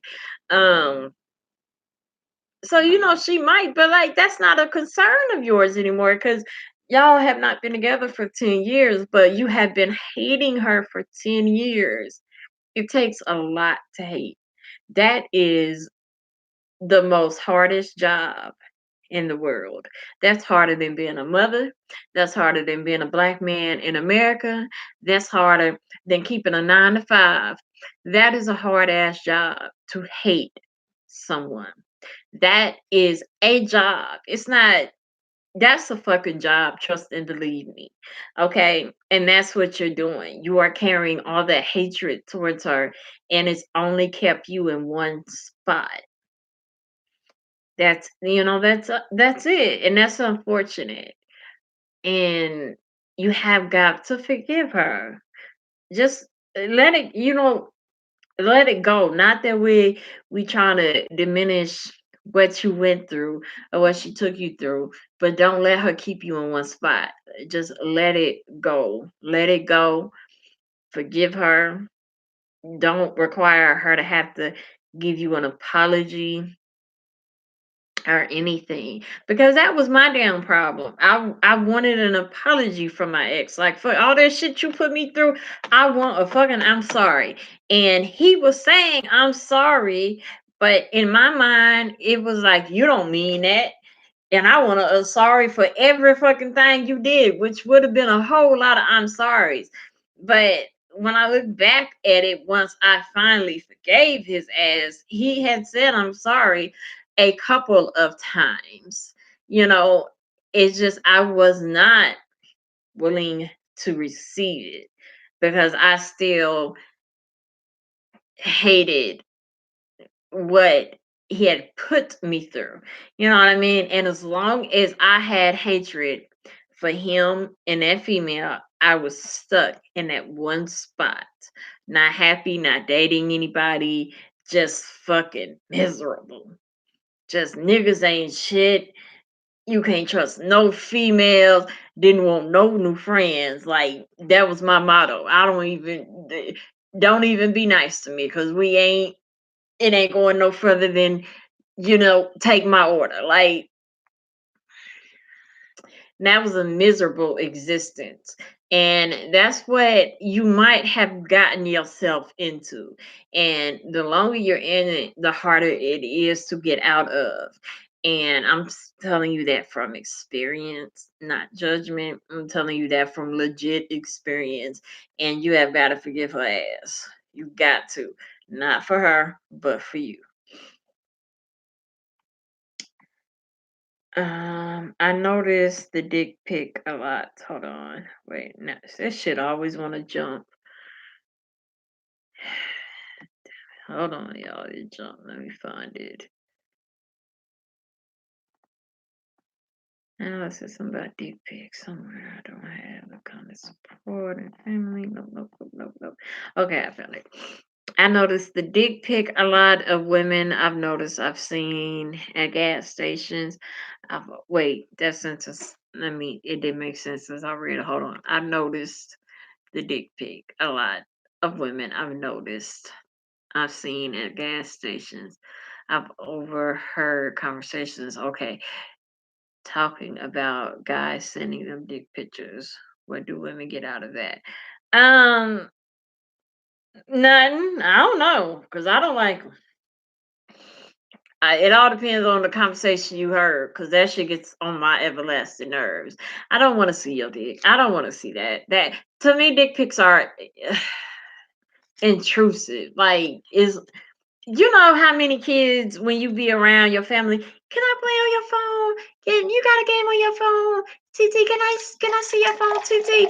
And then I give my damn niece and nephew my phone, and next thing you know, they see a whole dick on their No, don't do that shit. Don't do that shit. Like, I don't know what people get out of that. I have no idea. It's just, ugh, stop it. I don't know. Some females do like it. I don't. I'm one of them that this shit gets on my nerves. I know exactly where the dick is located. I know exactly how to get to it, and I know exactly what to do to get it where I need it to do. So I don't need a picture. I don't need a souvenir. I don't know. I don't know. I can't answer that one. Um, this thing just steady. Okay,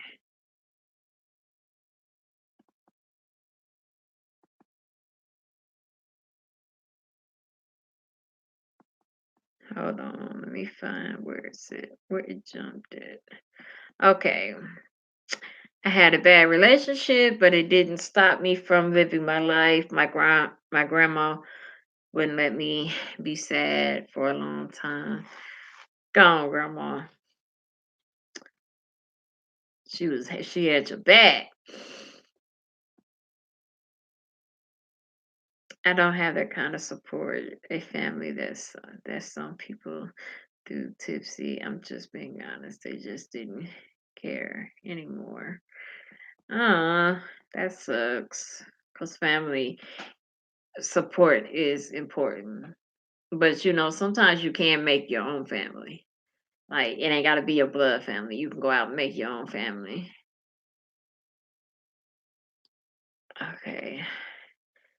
I have been with my second husband for 20, gone girl, 22 years. I pray one day I'm able to say that now, and we have our good times and bad times, but we get through it. Go ahead, girl. That's a blessing right there. 22 years. I know, Tipsy, I'm starting to come around a little bit because I'm starting to think about dating again. Actual women are starting to look a little better to me. Good. We're glad to hear that. I didn't mean to sound crude. I'm laughing at myself, but I think I might have the cleanest thing in town. Okay. Okay. Yeah. 10 years. Yeah. Okay. That's child, yeah. You do. You okay, you are your own support and stop caring of oh, I like that. You are your own support. That needs to be on a t-shirt and a meme. Stop caring about how people view you because you have to deal with it, not them. They won't let you tell them. You get into wait, they won't let you tell them get into their lives. My eyes are watering, sorry. Screen is blurring. Okay. Damn, you nailed me. I've been told that before to forgive her. I wasn't going to move on. Damn, you just nailed to me. Yeah, it's just hard to do. It's hard to forgive a person when they hurt you. That's all it is. I mean, you human. It's thousands, millions of people going through that right now, and it's a process you have to learn. You have to learn it. It's just something you have to learn when you go through it, and it is hard to do, but you have to do it. Oh, don't get me wrong. I didn't answer that question. I don't give a damn who sleeps with their God bless. Okay, sleeps with their God bless them. If they can put up with it, I don't care whether she's sleeping with another man. The only concern I have is any boyfriend she has weird to my kids are going to be a problem. Of course. Yeah. Always watch a nigga around your kids. Cause the way these stories popping up in the news with um girlfriends or boyfriends killing they spouses kids, no. Hell no. Like no. Watch they ass at all times. I know you love your kids, but you won't live if you keep worrying about who she is dating. Tipsy, to be honest, I've hated my ex because she's in a narcissist. Well, okay, ROM. What is that? An abbreviation? What's that? I don't know what ROM or ROM narcissist. Wait. Has caused a lot of pain on my kids, and I have hated her for that. Excuse me. Of course, my kids realize it today how she is. Oh, yeah, kids always learn. Kids are very smart. They be figuring that shit out before we do. They just don't know how to articulate it. Tipsy, to be honest, I've hated my ex because, okay, I read that. Tipsy because my son, soon to be 18-year-old son on his 22nd on the 22nd is moving just to get away from her alone. She's hurt my kids to get me and not realize she's damaged. Aw, aw, damn, that's messed up. You see, because I'm a white man. Ladies, my ex is African American. My 12-year-old son looks like, wait, my 12-year-old son, my 12-year-old son, my second son looks more like me, and she's been more cruel and mean to him than the oldest. Oh, she one of them dirty hoes. Ugh. And please don't let your experience with her make you think that all black women are like that, because we already get this reputation of being angry, mad, and dominating and all of that shit, and that is so not true. Okay, I've seen people that are so like bossy in life and just like damn near mean to everybody, but then they get around a man and they a whole nother person. They just calm, collective, submissive, and you be like, who in the hell is this bitch? Because this ain't the hell I gotta deal with at work every damn day. You know, it is no, don't let her give you fear of dating another African American woman because we ain't all crazy, and she just she'll regret that one day fucking up her relationship with her kids. Cause I mean, she liked you well enough to fuck you and make them. So ain't no point of being angry with them now, like because they look like you. I can't stand women that do that shit. Just stupid. Okay. Tipsy says, stop feeling sorry for yourself. You did everything you thought you're supposed to do in a relationship. She probably wasn't ready for it. That's true. A lot of women don't be ready for shit. Some women don't be ready for a good man. Some women can't handle a good man. Girl, we thinking alike, girl. Some women can't handle a good man. They think something is wrong with them. You just let her push you around, and some women don't like a pushover. Most women don't like a pushover. I'm a very strong woman, okay? I'm very um, ambitious. I'm very opinionated. I'm very bossy, you know? Um, I have those qualities, but I'm also very sweet. I'm very caring, what's kind of the same damn thing. Um, but in a relationship, I am very submissive. I don't know why. I don't know why. That shit even surprises me. But I am. I am more of like a pleaser. I really think like old school. And you would not think that by the way, by my personality. You just wouldn't think that. Like for years on top of years, I would not curse in front of, and I still do that to this day, really. I mean, some curse words, but like around a man I'm dating, I do not curse no whole lot because I just don't think that's ladylike to do it to a man that I'm dating and like respect and like I don't think that's a thing that all women should do or whatever. That's just what I do. You know what I mean? Like I'm the type that you know I just want you to come in the house and relax. Like I think a man's house should be his kingdom.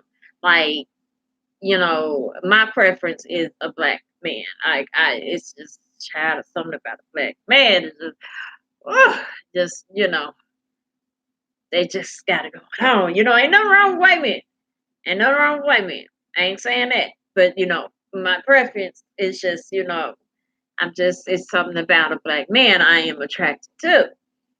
So it's very hard for a black man to walk out of his door. Okay, that's a fucking challenge every day. They go through a lot in life simply because of their skin tone and their penis, because they're a man and they're a black man at that. They go through diversities that some of us can't even imagine. So I think when they come home, that house should be their fucking kingdom. You know, they should come home to a clean house, to some cooked food, and to some punani if they want. Like, that's just how I feel. So if you are a good man, of course, every relationship has arguments. You always get on each other's nerves and things like that. But if you are a good man, you doing what you supposed to be doing, which means getting up and taking your ass to work and making money and taking care of the household. Taking care of your kids if you're supposed to, being faithful to your woman and all your relationship and all of that. You're doing all of that stuff.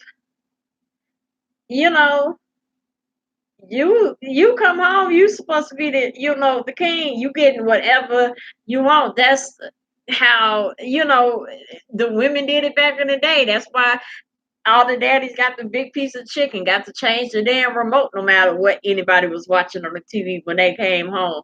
It's just I don't know. I think that's just how it should work. And there's a lot of women like that. So don't don't box us all together, and don't box black women into that angry, bossy box. Just don't do that shit. Don't do it. So if you see another black woman you are attracted to, date her. Don't compare her to your ex. Don't do that at all, because you're gonna miss a lot of good women thinking like that.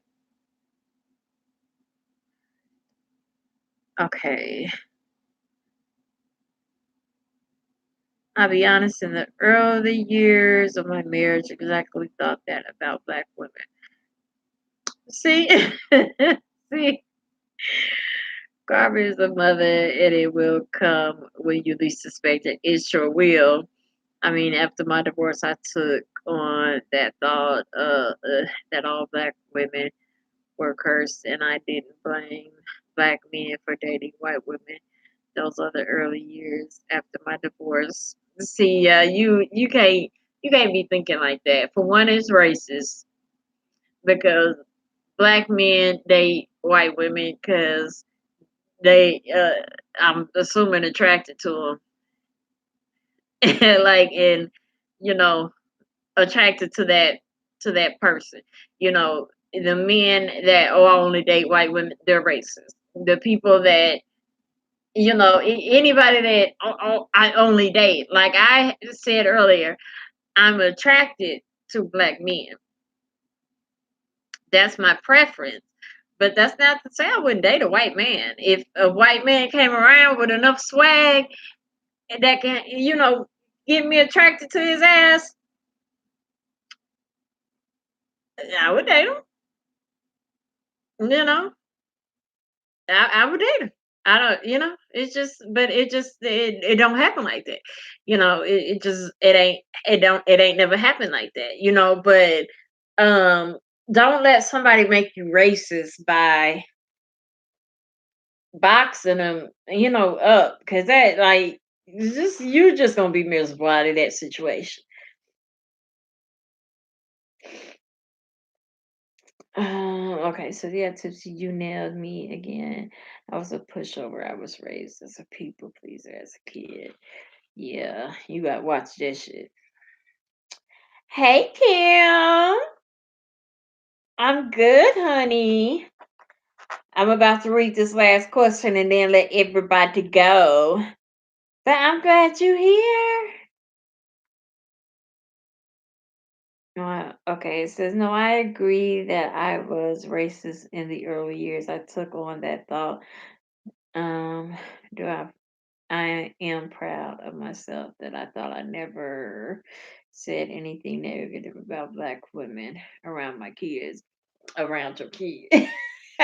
Around your kids, but you said negative. You see that, at least I give you credit for being man enough to say that, especially to black women, because you're talking to black women right now. Everybody else on here is black, and the woman you are looking at right now is black.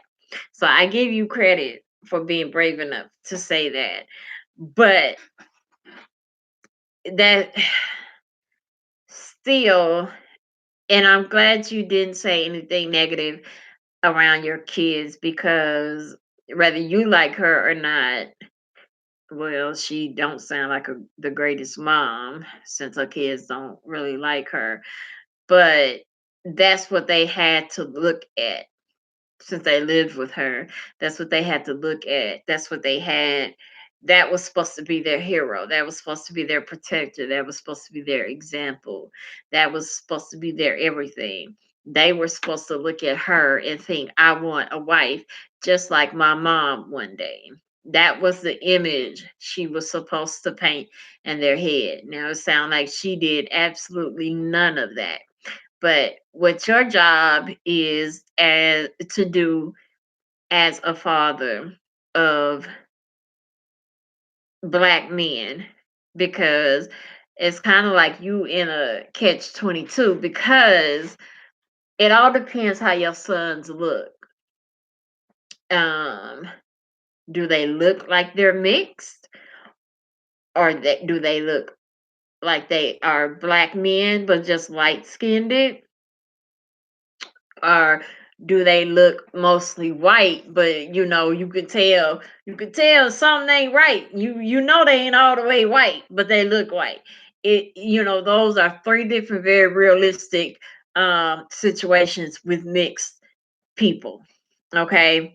And if your boys look like black men, even though you are a white man, you need to learn everything you need to know that you can possibly learn as a white man to help navigate your boys through this world as black men, because your children are mixed with black and white. They are not white. That means that the society of white people as a whole is not going to accept them as just straight up white people.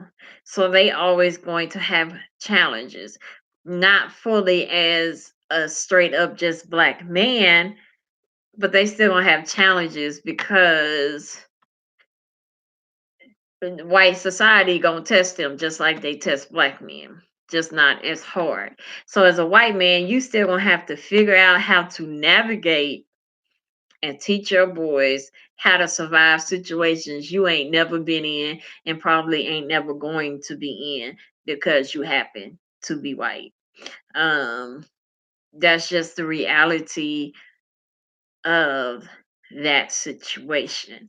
Um, it sounds like your ex-wife kind of failed them since your oldest one is trying to escape her at this very moment. Um, but it's still not too late because they're still young. I mean, one is 18 and then the other one has to be younger if the oldest one is 18. So right now, actually, they at an age to where hell you can just ask them if they want to come live with you, and they really can. But you know, it sounds like ain't no helping y'all. Meaning it sound like ain't no helping y'all come together for y'all sons, and able to give them an example of not what love looks like, but no, what love looks like, because you don't have to be married, you know to be able to teach your kids what love look like. And what I mean is like you guys are supposed to be the example for them to know what to do. Y'all have to be the handbook. It always says, the everybody always says ain't no handbook to raising kids, but it is a handbook. The parents are the fucking handbook. That's what the kids look up to, the parents. Y'all are the handbook, you know. So it's just about having to man up and woman up and get out y'all feelings and y'all trials and tribulations to make it for the kids. And I'm not saying that you did not try that with her or she didn't even try that with you. I'm not saying that because we haven't discussed that about that. But what I'm just saying is like you just have to step outside your comfort zone and stop being stuck in the area that you're stuck in by hating her, and go out there and start getting you some loving, and your life gonna just be happier. It's just gonna be happier. I don't mean loving like sex either. I'm just talking about somebody that you can call when you had a hard day, stuff like that. It'll help everything. Everything will get better, your job, your sex life eventually. you know, your personal life, your relationship with your kids. Not that that's bad or anything. Hell, even maybe possibly with her. Um, Girl, you should be happy to be out of that toxic marriage. I think he definitely happy.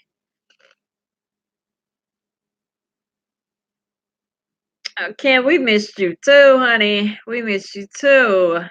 I'm gonna start getting back to making my videos, um, my commentary videos and stuff, and us doing our lives. I'm gonna start getting back into action and doing them because I have taken a long enough break. So, um, she just mad because she thought the grass was greener on the other side. She's happy to see you upset after she left you. Yep, that's very true. That's very true. Did I skip anything? I kept my feelings aside no matter how many times she talked bad about me to my kids over the years. I never said anything bad about her to them. I knew better than that. That's good. That's good. And they notice that. Trust and believe them kids notice that. Like I said, kids are very smart. They figure out shit real quick. So she just fucked up her own relationship with her kids. All to like get back at you. She will regret that. Trust and believe. Okay, girl, you should be happy to be out of a toxic marriage. My oldest son, Jasper, 17, who is a superior athlete in track and is it as a prospect, does not look like a biracial kid. My 12-year-old, you can tell because he looks like me. Okay, that confused the hell out of me. Okay, you said he does not look like a biracial kid. Okay, you started off by saying your oldest son Jasper, which is 17, who is a superior athlete in track and is a prospect, does not look like a biracial kid.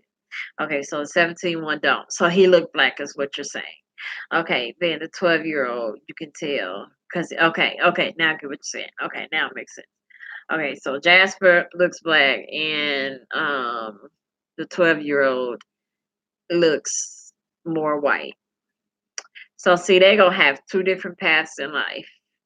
Absolutely two different paths in life. And as a as his father, as Jasper's father, even though you're not a black man, you still gotta figure that shit out. You still have to figure it out. You need to get with some black friends that black men or whatever. It's things that he's going to go through as a black man because he's a black man. I know that's not taking any of you out. You can never take you out of him. But in our society, he's a black man. And it's going to be things that he is going to face that you have never, ever faced in life and will never face in life. But your son will face it. And he's going to need to turn to someone that can navigate him the correct way, keep him alive, and keep him on the correct path. And so it's just like a test. You need to study for that shit because it will come. Um, and that's just something you have to deal with. You know, you fell in love with a black woman. That comes with the territory. That shit is not easy.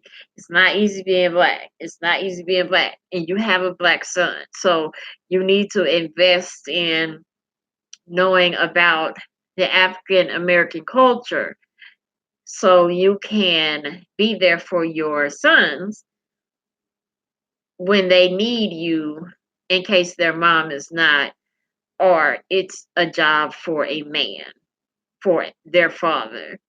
And just because you white don't mean you can't do it. You just gonna have to study for it. The only thing it means is it won't come natural to you. It's some shit you're gonna have to learn. The difference is a black man, it'll come natural to him. He'll know right off the top because he black and he more than likely went through it and grew up through it and around it and know it. The difference with you is you just gonna have to learn on what to do. But you can do it. People do it every day. You gonna have to do it. Okay. This not a good okay. It's not a good for your kids to see you moving on and show them love and support at the same time.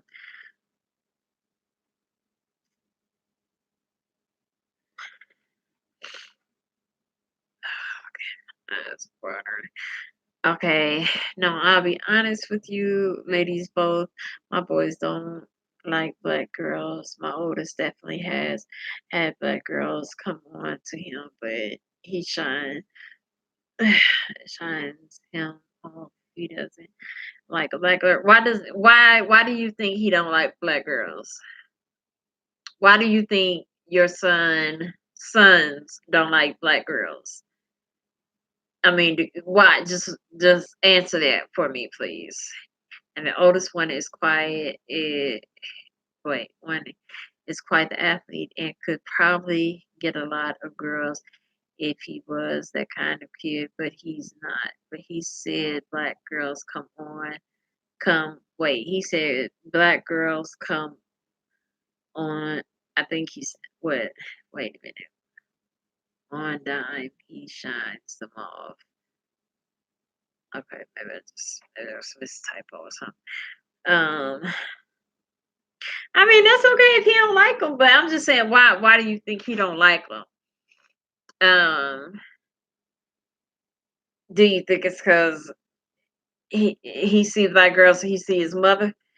You think he just not attracted to them? You think he just his preference is just white girls? What do you think it is? Okay, Angel Martin says so. He looked black, is what you saying? You still figure this shit out. You still gotta figure this shit out. Yes, he does. You absolutely right. No, I agree, ladies. I've thought about that a lot because I've seen some of the unjust that black men go through. Is- Yakaya is not a multiracial town, so there's not very many black people here. That's why they don't like white or black women because it's a white. That's all they know is white girls. That's why. So it's already been answered. That's the answer to that question. No, I think sees black women like his mom, pushy, dominating, overbearing, know it all. He says black women or black girls have bad attitudes. See, and as a father to a black man, you need to teach him otherwise. So you need to start working on that right now because that is your duty. Because your son could possibly miss out on so many blessings and opportunities because he's shunning one whole race of women because his mama have attitude. It's your job to teach him. I know me and your mama do not get along right now, but at one point in time, in order to have made you, we dearly loved each other. That's how you got here. But unfortunately, it just didn't work out for us. But you cannot base what you see out of your mother on every black woman. You can't think every black woman has an attitude. You can't think that. That literally doesn't make any sense. It's your job to teach him that because as far as you two know, God may have crafted him a bad to the bone little black beautiful woman that's gonna take him to the top and help him climb every mountain and become the best man that he could be and have the best life possible living comfortably with the making a very good, you know, um, amount of money in whatever career he chooses with a happy marriage, and that may just be with the black woman. But if he is choosing to think negatively about them and surpasses all of them up to choose, Becky, yeah, all of them ain't got good hair, so I don't even like that saying because some of their hair textures be like, what in the fuck is that? But that's a whole nother topic. Um, but see a Becky, Amanda, or Jessica, and just automatically go to them, and then got to deal with all they bullshit because white girls have attitudes. White girls lie, still do all the shit that a negative black woman would do. All women in every color, they all got the same. We all got the same type of shit going on. You got good women, you got bad women in every single color. So you need to teach your son that. That's what you need to do. You need to start now because they up there already, 16 and 18. They already formulated in their head what they up there. So, but part of the reason they only like white women is because that's all they've seen. So when you only around something, you ain't got no damn choice but to like it because that's all you around. Okay, so that's part of the reason. The other part is you having to teach them. Okay, you need to deprogram your children from your wife or ex-wife. My bad.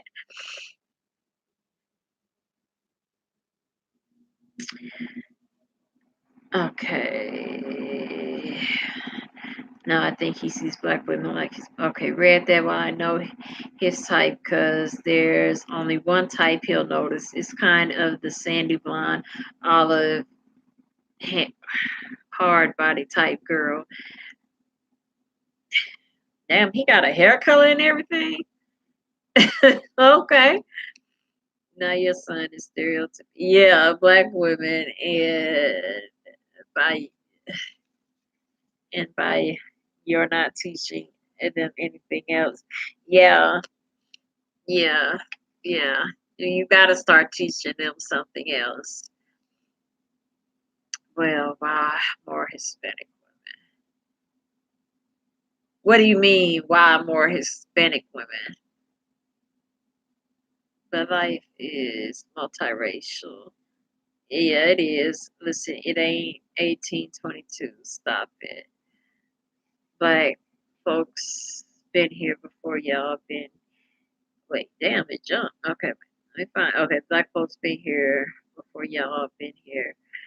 Cut it out. Don't throw up that BS with me.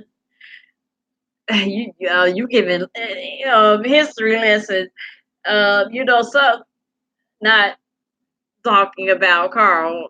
I don't not say that, but Angel, some of them ain't ready to hear. They ain't ready to hear that because it's crazy because school books start history exactly where slavery started. It's like none of that shit before when we was kings and queens and things of that.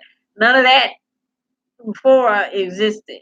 They literally teach school black people, you know, it's like our invention. We started when slavery started. It's almost like we was running in circles in Africa, and a boat came over of white people and was like, "Get the rope. Let's take them back and put them to work." And that's how we came about. Like that's literally what the history books damn near teach. Um, so sometimes they ain't ready to hear. They fragile ears can't take some of that some of that real information. So you gotta ease it on to them. But yeah, UConn is probably 40% white and probably 6% more to Spanish population wise. Oh yeah, that's damn. Well, that's still more white people. So still more. I mean, he's still more around white girls, so that's what he's going to see. That's what he's going to want to date. That's what he's going to want to be with. Um, that's just what that is. uh,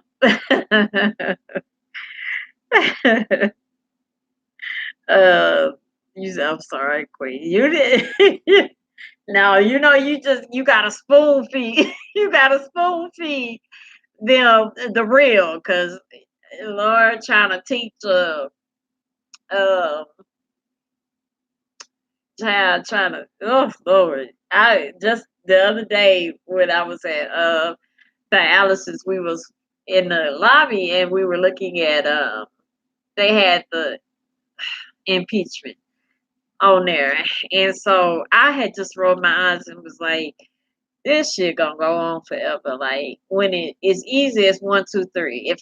If I hit you with a rock in the head and it's against the law, and damn it, it's caught on camera that I did it, we ain't gotta have no 3 week impeachment. Or is she gonna go to jail? I hit your ass with a rock, didn't I? It's caught on camera, ain't it? I'm going to jail. The end. Like that's the same shit with this impeachment stuff. So the guy that was in there was like, yeah, he of course he was white. He was like, yeah, I don't know why they have it on TV. It's just taking up space. It's so stupid. I wish they just get it over with. Um, all this is stupid and just taking up taxpayers' money. I mean, they don't have anything on them. So I was like, the fuck? I was agreeing with him up until he said that shit. So I sat back. I said, do I take on this conversation or do I just let him go on about his day? So I said, I can't do that. He need to be taught. So I said, what do you mean? They ain't got nothing on him. I said, they have the transcripts and the recordings of him asking for Biden and his son to be investigated, which is very illegal to do so, considering they are running mates in a campaign for presidency. I said they have that recorded and a transcript of the conversation talking to the Russian president. Very illegal, caught on tape. I'm confused how you're confused on how they don't have nothing on him. And that man got so mad at me. I mean, turned red, like a tomato. Okay, like a tomato. And he got pissed off at me so bad. He didn't say nothing else to me. And when I was leaving the lobby, I said bye to him, and he wouldn't even look at me anymore. And it was just like I didn't say it in no negative way. I said it just like I said it right now. Just the simple facts. Like, what you mean? They got a whole transcript and a recording on him breaking the law. He broke the law. He tried to get investigation going on Biden and his son. That is against the law, period. Period. Okay, so the Supreme Court, all them should have sat down, heard the tape. Oh, he broke the law. Impeach. That's how easy that shit is. Just that simple. Because if I break the law, and it's proof that I broke the law, it's going to be just that simple.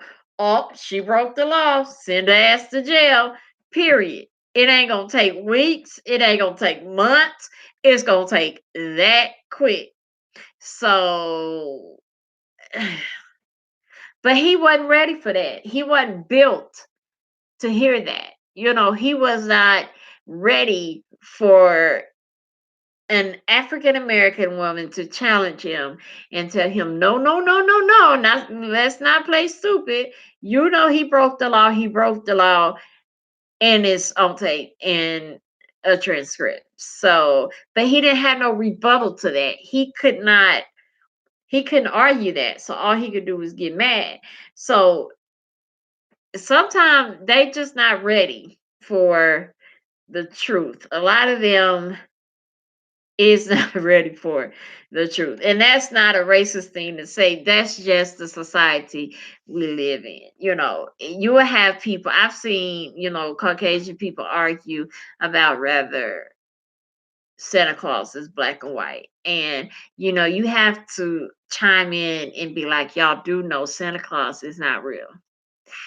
We established on y'all grown ass adults knowing the fact that this motherfucker is not even a real person, and y'all are sitting up here ready to cut each other up arguing about whether he black and white. He ain't neither. He is on a fucking imagination. But they'll argue about it. You know what I mean? The Bible, you know, literally gives a description of a man with woolly hair and bronze skin. Now, I ain't got nothing bronze laying around. All right. No, you know what? My ear rings is actually bronze. Okay. These earrings is bronze. All right. Now, we see what bronze look like. Okay. And we know what Caucasians, well, they ain't white, but we don't like white as in the color, but we gonna use this rolling paper towels. It, it, look at that. So when you say bronze, the skin of bronze, you know, and hair of wool, which we know what wool looks like. But then we can go to 90% of the churches in the United States and see a stringy haired, pale faced, long nosed, blue eyed, sometimes blue or brown, sometimes, all depending on the artist, man in some sandals and a gown. Make it make sense. If I'm over the radio making if I'm a police officer over the radio saying a man with wool hair, bronze skin and a hoodie just robbed the liquor store, they not gonna go pick up a stringy hair. They not gonna run up on a stringy hair. You know what I'm saying? But they ain't ready for that conversation. So you gotta spoon feed. you gotta you gotta baby them. You gotta rock them. You gotta change their pamper. You literally have to step on eggshells because they will lose their everlasting mind when you start hitting them with them facts. Okay, they can read the shit themselves and then be like, nope, nope, nope, nope, nope. You just be like, all right, just okay, let them have it. Just use your inside voice. Don't even yell. Just let them have it. Just be okay. I'm not gonna argue with you today. That's all you gotta do.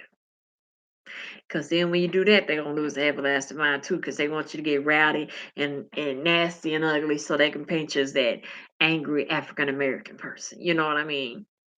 It's just too much. Just pray for them. That's what my grandma would say. Just pray for them. Just pray for 'em. Let me see where I'm at. Okay, no, I think he's okay. Wait. No, I agree, ladies. I've thought about that a lot because I've read that he doesn't like his mom because she says all black girls are pushy, dominating, and overbearing. Okay, read that. No, I think he sees black women like, okay, read that one. Oh, I know his type because there's only one. Read that one. Read that one. Read that, read that, read that. Okay, I'll be honest, that's the only type I've only wait. Yeah, my eyes water. Hold on. Okay. I'll be honest. That's the only type I've only seen that two times from him. He doesn't look at any other girls except that type. Zero, double zero, Yukon is probably 40% white and probably okay, I read that too. Okay, I read that. Oh, I've studied history. Oh, I've studied history. I love history. I know there was black people here in this it wait, I know there was black people here in this okay, this in this country way before it was ever founded. That's not new to my ears at all. You're making me smile. Well, I'm glad to make you smile. Well, he's moving to Santana Rose, California, population 200,000 people. And the high school he's going to is multiracial. He's going to see a lot of everything. That's good. That's good. And he will probably broaden his options when he start having positive interactions with African American women. I've talked to my son because I love history. I've talked to him about Jasper. I'm talking about how those black people in this country, wait, I'm talking about how those black people in this country way before Christopher Columbus ever discovered America. Yeah, because he definitely didn't discover anything, you know. That's like me coming up to your house and discovering it and then giving you a smallpox blanket and then moving in. That's all they did is stole it. I mean, that's it. Nothing else, Um, it's just this may sound harsh, Carl, because you are white, but it's not an attack. It's just sometimes the truth hurts. Sometimes when you look back at history, unfortunately, Caucasians have painted everyone else as a savage or a murderer or no good, barbaric, one third human, animalistic, all these negative things. But then when you um just simply look at their history, just simply look at Caucasian history, it is full of murder, killing, stealing, pillaging, raping, just slavery, just like literally full of it, that it's frightening. And it's like, how in the hell do you paint so many other races as negative, and yet everything you accuse them of you've done 10 times over, you know um because the sad thing about it is, you know the Caucasian man is the only form of human being that has not went through some type of major, like some type of Holocaust type of situation, you know, where a major wrong has been done to them, you know. Um, that's it. But so it's just, I don't know. It's just a conversation that America ain't ready to have. America ain't ready to have because they ain't ready to hear that. Anytime someone says anything about race, um, someone, oh, don't play the race card, don't do this or do that, and it's so, I don't know. It's a lot. If the things that Black people and Hispanic people, and other races I know go through a lot of stuff too, but it's a lot is targeted at Blacks and Hispanics. And then with all that, we also are somehow um, pushed to try to hate each other.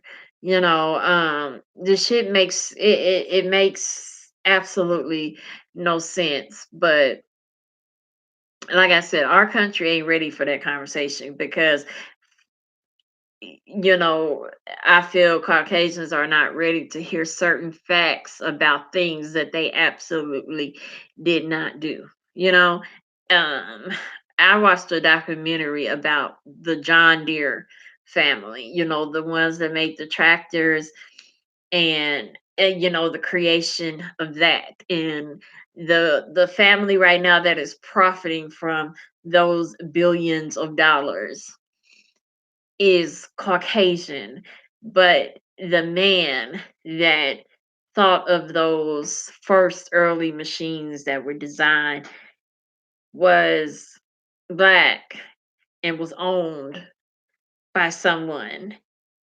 And because he was owned by someone, that someone was able to take and patent his hard work. And now his family forever is living off of billions of dollars of another man's hard earned work, you know, but that story won't be told. That story would never be told because for one, that family do not want that known. They don't want that known at all. And for two, ain't nobody gonna talk about it. You know what I mean? But literally generations of a family get to live in wealth off of another man's back. It's millions of things like that, you know, that goes unjustified and it's sad. And what you're gonna have to teach your son is not just the Malcolm X's and the Harriet Tubman.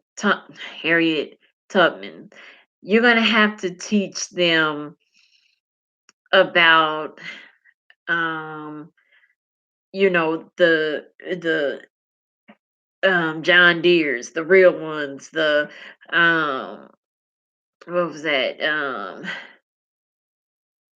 I can't say that Marcus Lavelian, you know. Um he's a British black man that it did so much, you know, but ain't reached a history book yet. You know, it's just it's sad, but it's your job to learn more about what the history books is going to tell your son about half of his heritage. It's your job to make sure your son can make it home from encountering a police officer. It's your job to make sure your son knows, because I'm sure he got more white friends than black. It's your job, and it's a sad thing to say, and it may sound offensive, but it's your job to teach your son that if you hanging out with your five of your good white buddies and some shit go down, you are not part of those five white buddies. It's those five white buddies and then there's you. And that's not even saying that those I'm not saying those five white buddies gonna turn on them and be like, oh, it was all him. Now in some cases they will. Believe me, they will. But I'm not saying that because I don't know your son's friends. But what I'm saying in society is five white boys and a black boy.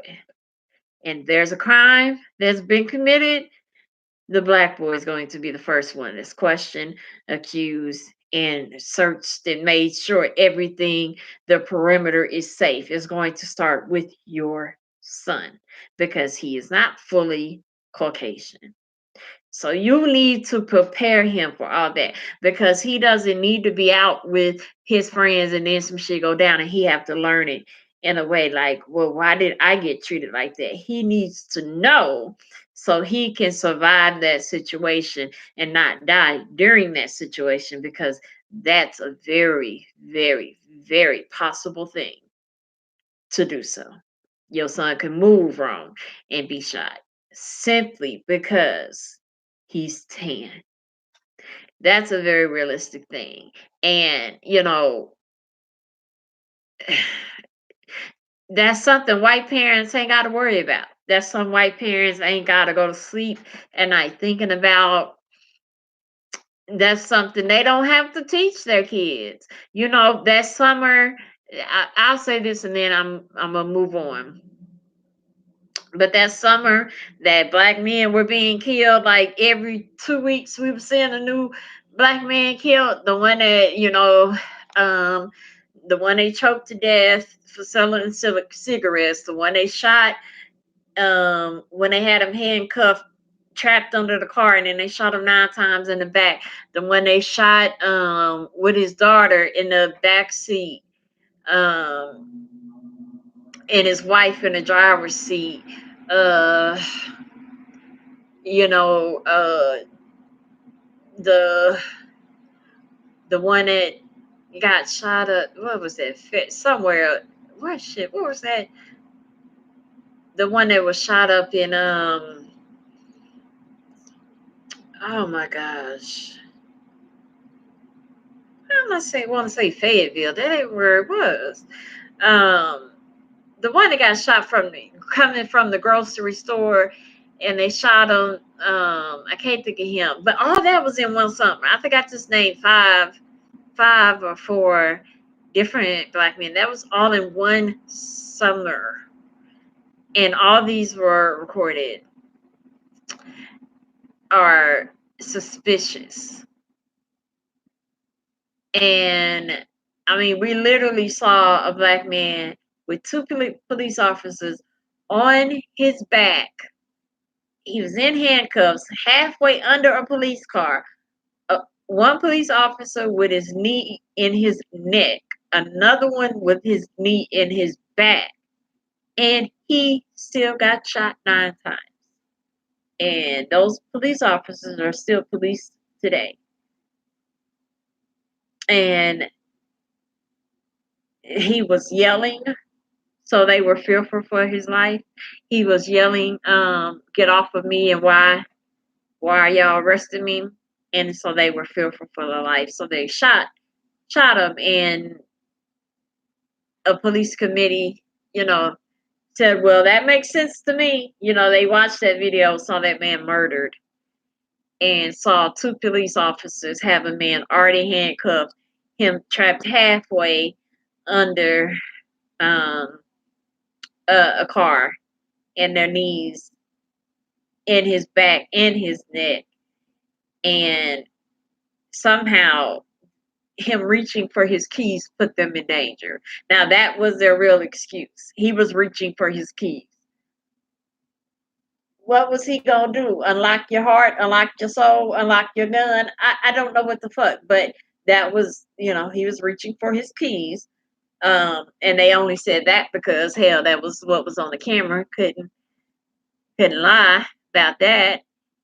And somehow the commissioner thought that was okay. That's how little value millions of people have about your tan son. So that's what we're saying when we say you have a duty to them to teach them. I know you've been raised around all these white kids. I know you think white girls are lovable, delicious, and fun. I know you know a lot about the white culture, and you should, because you are part of it, because your father, that's me. But damn it, it is a necessity for them to know that they are black so they can live. And that's your duty as a father. So that's like so for real. So you have to forgive her. Screw her. Just screw her. Don't let her affect you being a part of your boy's life and helping them be the best men they can be, because that's only gonna come back and fuck your life up. And don't let it do it. Don't let that do that. Okay.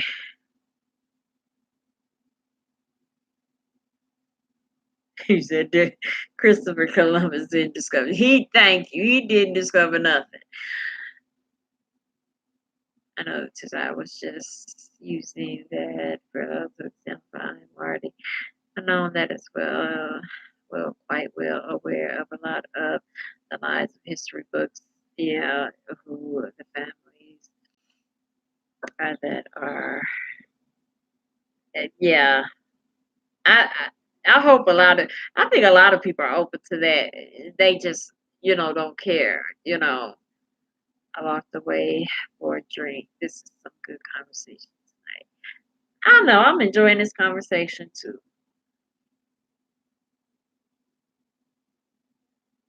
I was not on here because I got married. What you mean you got married, girl? Wait a minute. Wait a minute, Kim. You can't just write. You cannot just write. I was not on here because I got married. Uh, What? You can't write that sentence like we can figure the hell what you saying. That's a Get the typing, get them fingers moving right now, and explain what? Cause what you mean? Let me tell you what that sentence sound like. You know the one I just read was I walked away for a drink. Like literally, she was at the computer enjoying the conversation, and then was like, "I'm thirsty," and she got up and got some water, and then she came back. You made that sound like that one sentence that said I was not on here because I got married. Like you was watching and you was like, "This is a good old conversation." You know what? But oh, you ready? Okay, let me go knock this marriage out real quick. You went over there, got your nuptials on, and then you came back and got back into the conversation. That's how you just wrote that sentence. That's all I'm saying. That's all I'm saying. I'm gonna need a little bit more than that. Okay, just a little bit more. Okay, so get the typing so I can understand that a little bit more. Cause, 'cause you can't be writing stuff like that and then just end it with a period. And it ain't even a period right there. You just ended it with married. I don't know. I don't know what to say to that. So I'm gonna wait for you to type some more. Carl says, "No, I don't understand. No, I do understand because I know the world run by Freemasonry. Yes, it is, and the fact is, they've been covering up history for a long time. Freemasonry has been running this world for a long time. To child, oh, that's a conversation and a half. We're gonna have to have a conversation about that one night. Oh, y'all, we really do because I know so much about that topic. Oh my gosh, y'all. I've studied that and Freemasonry and the occultic oh my gosh. Yeah, we're gonna have to talk about that one night because that shit is some things in there that's like, that will blow your fucking mind. The way that they maneuver and do things and involve us into shit and we don't even be knowing it. Like it'll blow your mind. You said this is bronze. Okay. Thank you. Hispanic friends. No, appreciate the advice. I already been thinking about that since my son's going to a larger population city and being a black kid. I've talked to him about that. It's been on my mind though. That's good. That's good. Yeah, just start having those conversations and y'all can learn stuff together, Because like I said, it'll be different because you a white man, but you can learn it, you know. It's been plenty of white men that have like, I have a cousin that, he's white. Well, my cousin, which is a black woman, married him and he's white and they have three children. And he you know,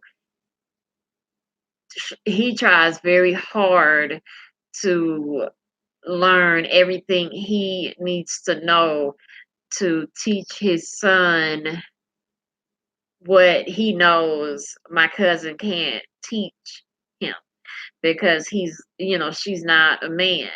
And he's like, it's things that, mm, like, I have to teach my son as a man, but we are in two different worlds. I'm a white, blonde headed man, and that with blue eyes.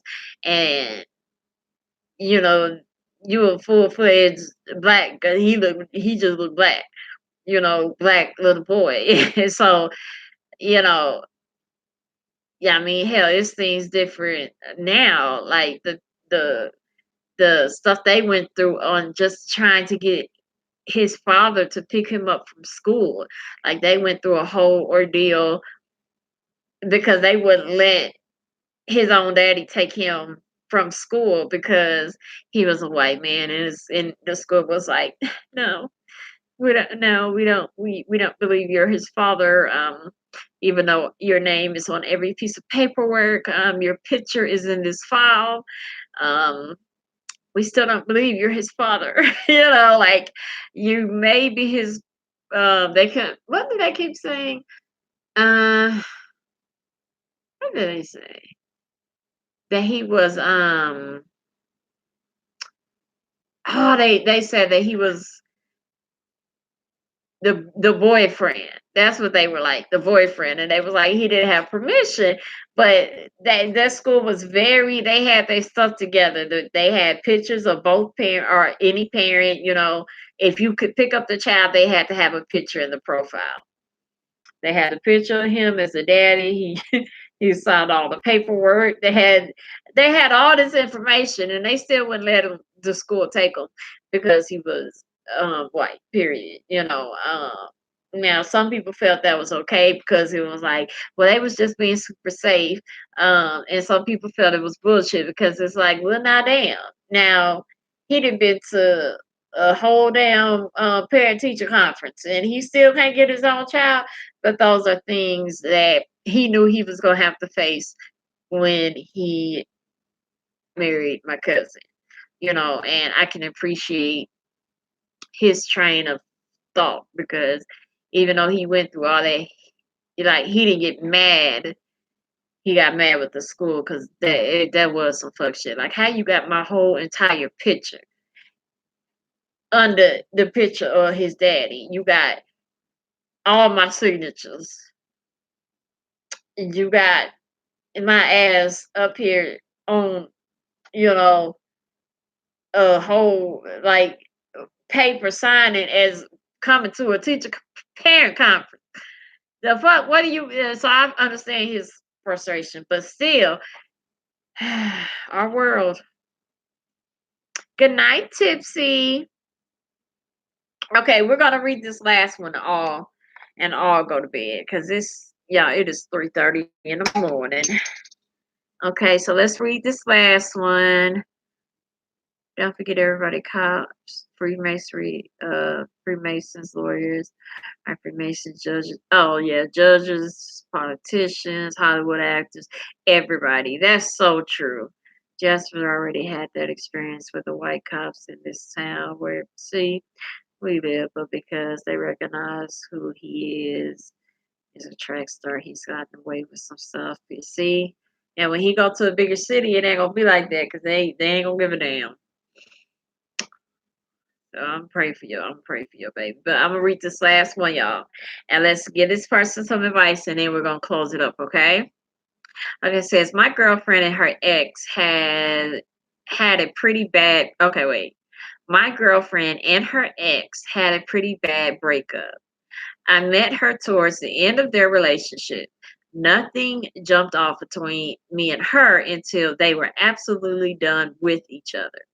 They went about 6 months without talking because he went out of town chasing a dream, which was one of the reasons they broke up because she felt it was stupid and he felt she wasn't supporting his dreams. But that was one of only 1,000 things wrong in their relationship.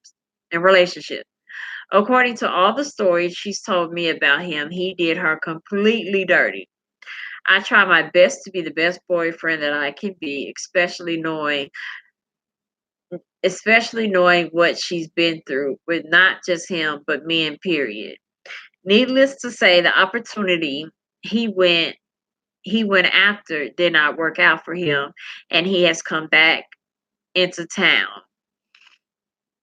And since he has been back, they have declared themselves best friends or some shit. They have declared themselves best friends or some shit.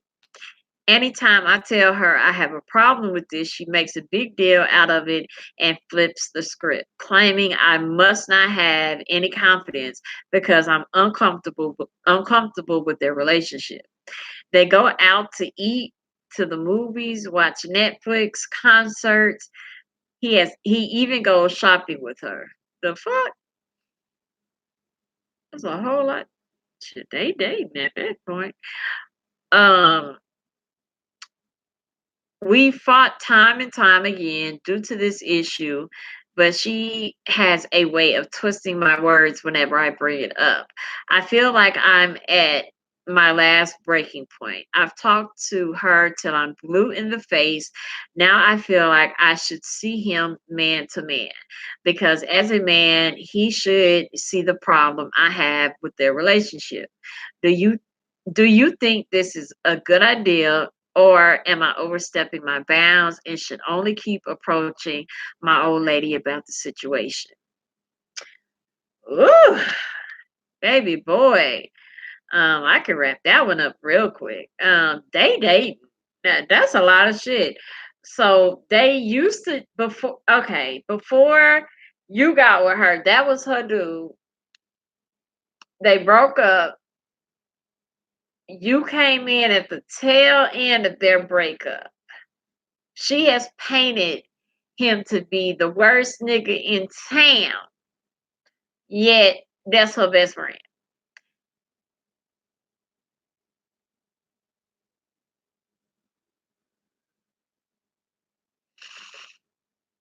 Mm,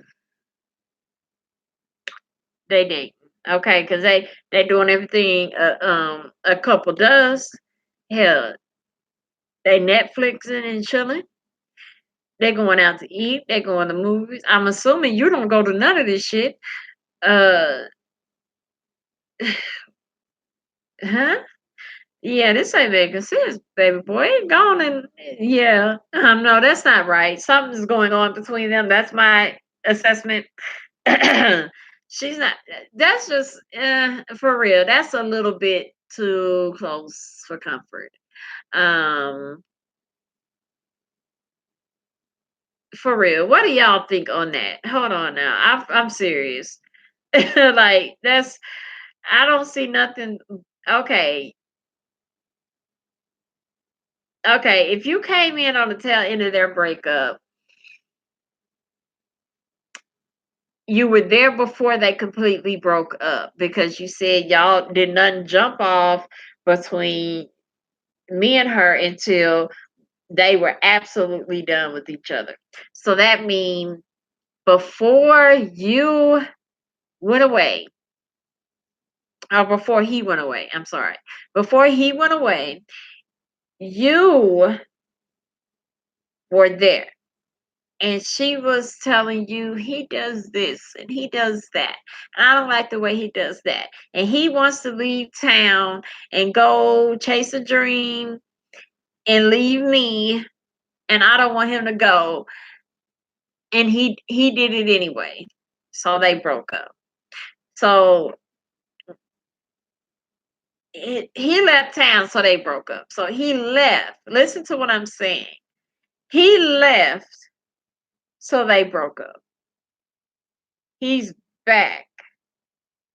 And now they're back to doing all the things they used to do, except for you're in the picture now. But once he got back, they went right back to hanging out. Yet she has painted him to damn near be the boogeyman. Because I'm pretty sure well, shit, you said it, everything has been negative. Um,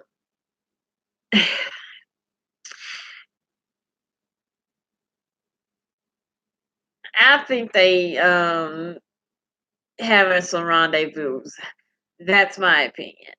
But your question was, do you go talk to him? I would. I would. Um, I wouldn't go all rah rah. I wouldn't, you know, you know, nigga this, nigga that. I wouldn't do none of that. I would go real polite, like a real man, like straight to the point. Let him know. Well, I would have some questions first. I have a whole questionnaire actually. Um, what in the fuck? What are y'all doing? Um, why y'all Netflix and chilling? And is he paying? Is he paying for when they go shopping? Is he paying for the shopping? It's just too. That's just too comfortable because despite the fact that she's telling you, "Oh, we broke up because of this, and that," and the whole chasing the dream thing, they broke up because the nigga left. He left, and she was pissed. Sound like she was not supportive. Well, she wasn't supportive. She didn't believe in whatever he was doing, and she did not want him to go. He went anyway. Okay, so now we're apart. Now he's back. Now he's back. Now he's back. You know? So now it's just like now he's back. That's how she's looking at that.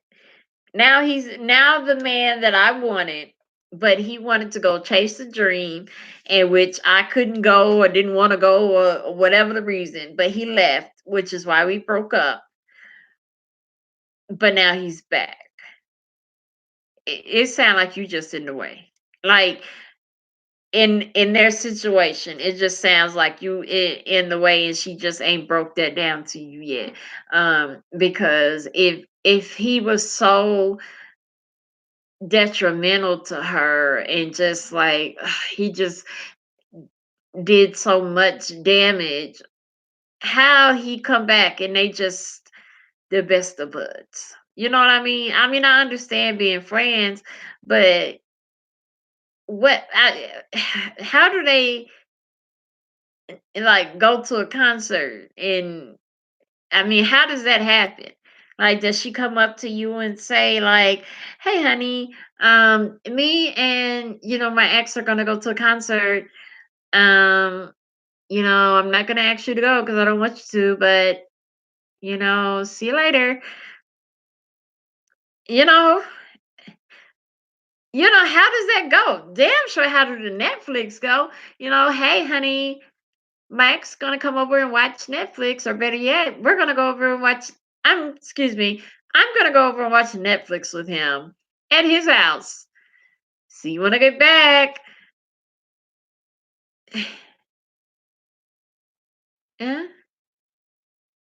Yeah, hey honey, me and my ex are gonna go to the movies.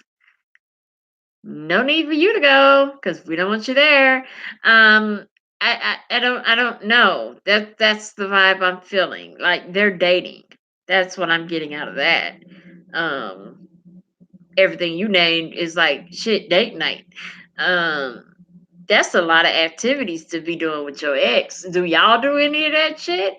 Yeah, yeah, no. You need to have a full whole conversation with him. Don't go up with the rah rah. Just go up and be like, look, man, I know you and this girl used to be together, but I'm gonna ask you man to man, like, is you still got feelings for her? Don't go accusing him of don't accuse him of messing with her, but just ask him. Ask him in a respectable way. Really make him comfortable enough to believe that it's okay to tell the truth. That's a special power that most women hold. We have a very I don't know. We have a damn near magical power to sometimes we can make a man feel safe enough to tell the truth. And it's never safe for him to tell the truth. No, we don't mean it when we're like, well, we mean it because we want to hear the truth. We want to get it, but all that shit that we built up, like we're not gonna be mad. It's okay to say, I'm not gonna leave you if you say something I don't want to hear. Yeah, that's just prep to get the fuck you to say what we already know. You need to practice on that and put that shit on him. You need to have a conversation with him. Just be like, let me know. Let me know what's good. Let me know what's good. What y'all doing is, you know, do you want to be back with her? Um, Even almost make it like, do I need to step out of the way? Make it that comfortable. Make it that comfortable that you're like, you know, you know, are you trying to shoot your shot with her again? Do I need to step back? I mean, make it that fucking comfortable for him to think that it's absolutely positively safe to be like, yeah, because if you make it comfortable and you damn near make it like you willing to walk away, he'll go ahead and tell you everything if they been having rendezvous or not. Cause he gonna think up in his head that you just like, all right, fuck it, I'm gonna go on and step back and you may have to practice that shit in the mirror, but do it because that's the only way you're going to get the truth. Because I don't even know how she getting out the house to do these activities. I literally do not fucking know. I could never ever tell a man that I'm dating now I'm about to go out with one of my exes and do any of those activities, and that nigga be like, okay, oh no, that wouldn't happen. I wouldn't even try it. But I know it wouldn't happen because I wish he would. Ooh, child. No, no man could come up to me and be, oh, me and my ex that literally ain't been too far ago with you. We about to go Netflix and chill. Where the hell they Netflixing and chilling at? Where are they doing that at? Where is they doing that at? Because they can't be doing that at y'all house. N- Do y'all even live together? What the fuck? What you need to once? No, no. Go do that. Go talk to him and do it politely. Make him think you legit damn near don't even care. And you might. I ain't gonna. No, I'm not promoting violence, but you know you might, I don't know, he might feel froggy if you do, just play leapfrog. That's all you have to do with that. But that's my assessment on that. Yeah, have a conversation with them and get all the information because she's not going to give you any. She's not giving it to you now, or you would have wrote that, So, um, and if it's making you feel uncomfortable, if you getting the vibe that they messing around or it's just something she won't change, leave her ass. You do not have to stay with people that will not change something for you. If something makes you so uncomfortable and a person will not change it for you, sometimes it's worth walking away. If it's something that it just makes you uncomfortable and it bothers you down to your soul and you tell that person, look, babe, this when you do this bothers me. It bothers me a lot. And that person will not change that thing. that bothers you. If it's within reason, if it's within reason, I'm not talking about, it bothers me the way you chew your gum. Please stop chewing gum in life, period. Not talking about that. Okay. I'm talking about some serious shit, like hanging out with your ex, uh, that you was madly in love with, that you broke up with simply because he left town, but now he back, and now y'all having all these damn rendezvous, and like I'm just sitting here like a damn third wheel, waiting for you to get back from your damn pre-date night with your ex so we can have a damn date night. Like, no, don't, don't do that. If they still have something, let them have it. Don't be trying to fight for her because she ain't worth it. If she don't know what she had in a man that's treating her right, and a man that's not walking away from her, whatever it was that he was going to chase. And that's another thing. If this man had a dream that he went after, I don't know what it was. She didn't say in it, but in the DM, but if he had a dream that she wasn't willing to support, that's another thing to kind of look at. Like, you know, I mean, unless that shit was just stupid. It was just stupid. She got a pass with that shit. But you know, like if this nigga was trying to be a rapper like almost every man in the world, I just I'd be so tired of saying just I'm a rapper, I'm a rapper, I'm a rapper, I'm a rapper. Oh my god. Oh my god. Take a drink off that shit. Oh my god.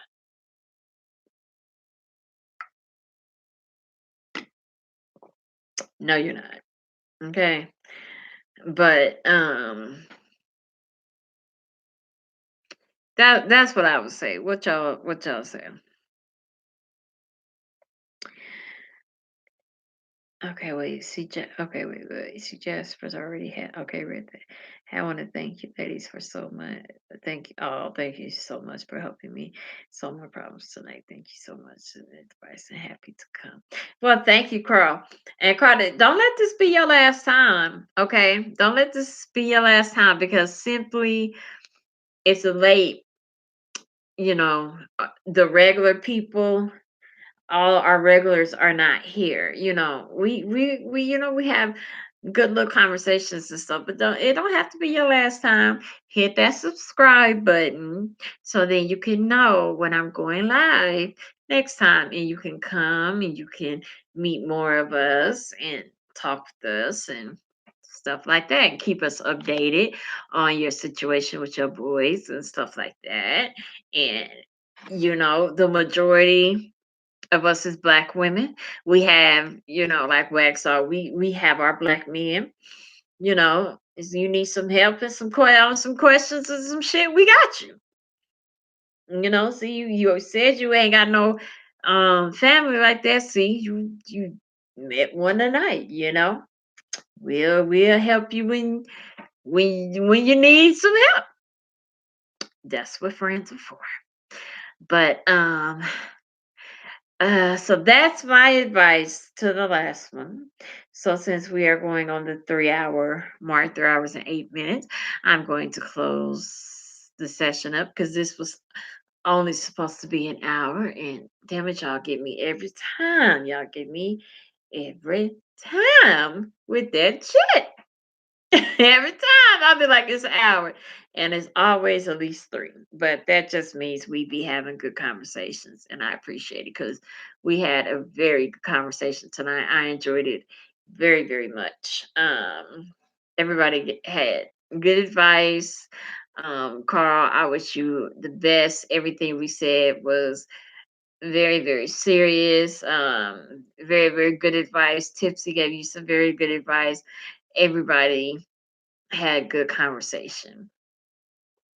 I appreciate you all for coming to my very promptu late ass, early ass in the morning live. I appreciate everybody that stuck through for them damn 3 hours. Y'all be hanging in. Damn, y'all be hanging in. Y'all some G's. Y'all some G's. I ain't even lying. But I appreciate that. Let me see. Carl says, no, I am subscribed to you. I just happen to be tonight. Oh, okay. For that word was up. What the hell was that I just said? For whatever it was, I thought I let me go online. Haven't talked to you guys for a while. Okay, yeah, see, that's what it was. We needed to have that conversation. So that's what it was. Your intuition was like, go ahead, click that view so you can have that conversation. And because it needed to, you needed to get some things off your chest and say some things in a safe place where you won't be judged or whatever like that. Because yeah, I gotta remember everybody be having different opinions and stuff, and sometimes it don't hurt to listen to a person even if their opinion is not the same as yours, because you can always learn shit even from people that you don't agree with. So good night, Dallas. I appreciate you. Thank you very much. I will use you guys as a reference and everything. Thank you so much for your help tonight. No problem. Thank you for entrusting us enough to talk about your family and your life. Because I know that that's not easy at all. Okay. So, but I hope everybody have a good night. I will definitely, let me see. Wait a minute. Christmas is just a week after next. I ain't even gonna promise it. I'm gonna try to do another live before Christmas. But if not, Merry Christmas to you all. I definitely will be doing one before New Year's. I might do one on New Year's because I know I'm not going out. People like to, where I live, people like to shoot and shit. Um, and then that shit can turn into an argument, and then people shooting at each other. And I like life a little bit too much.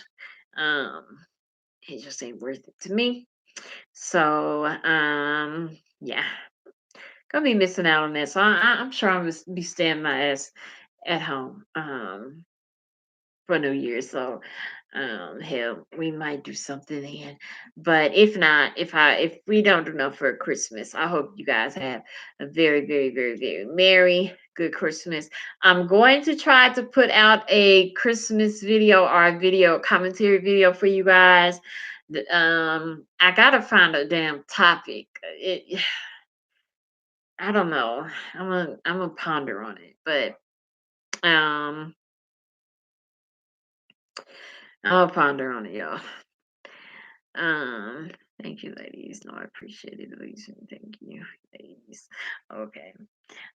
So alrighty, but thank you guys for coming. I shall see you later. Everybody be safe. If you do go out for the holidays, Christmas or New Year's, please be safe.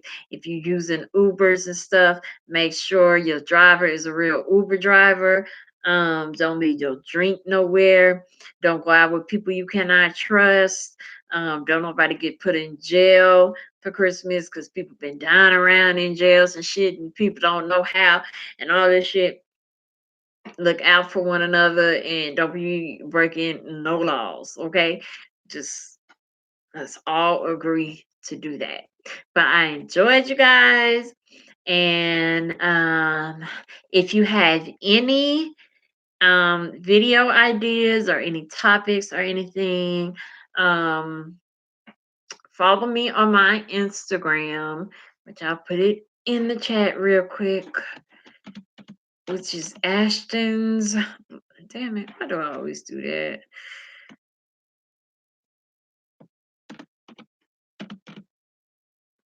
It's Ashton's mom.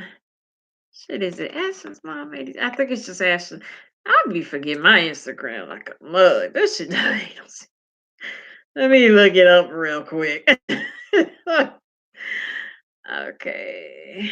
What is my name? Okay, yeah, Ashton's mom 82. That's sad as fuck. Okay. what else? Yes. There's my page. My page is actually pretty. I had my cousin tell me that the other day. I was like, oh, she's a little teeny bopper. So I was like, oh, makes me feel special. But but yeah, let me put my Instagram.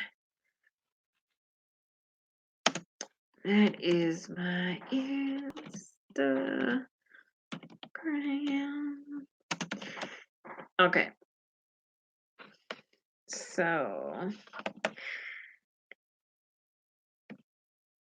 okay, I just put that in the chat. So if you have any questions or um, you know, stories that you want me to talk about or anything like that, or like any clips of anything that you want me to do a video on, you can always DM me in my Instagram. That's how most people get a hold of me.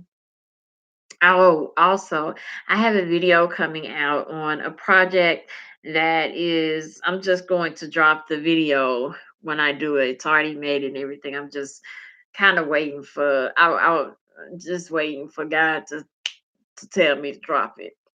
I'm gonna wait on him. Um, because I'm really need him to help me with that damn video. Um, y'all will understand it when you see it. So, um, but yeah, so I think that's all the information I can think of right now. So yeah, but if you have anything, a question, a video, any information, any gossip you want me to dig into and try to find out, that is how you do it. Get in my Instagram DM, and yeah, I'll check it out. We'll have a discussion, and a video might come of it. Okay, so I enjoyed you all one last time. If you have not hit the subscribe button, not subscribe, well, hit that subscribe button if you ain't hit that. Please hit that subscribe button. Um, you know, kick it with your girl more than once. But I was trying to say, if you have not hit the like button, if you don't mind, can you hit the like button for me? And oh, let me read this. Hold on. Oh, is that right, Queen? And and even give him sense of please. Oh, the mighty high. Okay, he said the mighty high. Better song. He knows when you are sleepy. You see, he knows when you are sleepy. He knows when you are awake. He knows when you've been better. Good. For goodness sake. You a mess. You a mess. I get sad of the most high, huh? Santa needs to set his ass down. Yeah, no. Santa, I was one of the kids that never, I wasn't even taught Santa. I was taught, like, Santa is not real. My daddy was very prompt on, I wish a whole entire white man would slide his ass down my chin and me in my chin in my house in the middle of the fucking night and see what the fuck I do. Like literally, yeah, he played with Santa. No, that was not a see. Me and your mama go to work all year round for you to have this shit. It ain't no white man coming in here giving us shit for free. Ah, like legit, that's what my daddy would say. Like, oh, and I used to go to school and crush kids with Santa. That motherfucker ain't real. I was so bad. Oh Lord. But anyway, thank you for that angel, because that just made me think of that. But okay, you guys, I will check you out later. And happy holidays if we don't talk for another week or so. Okay. Bye, you guys.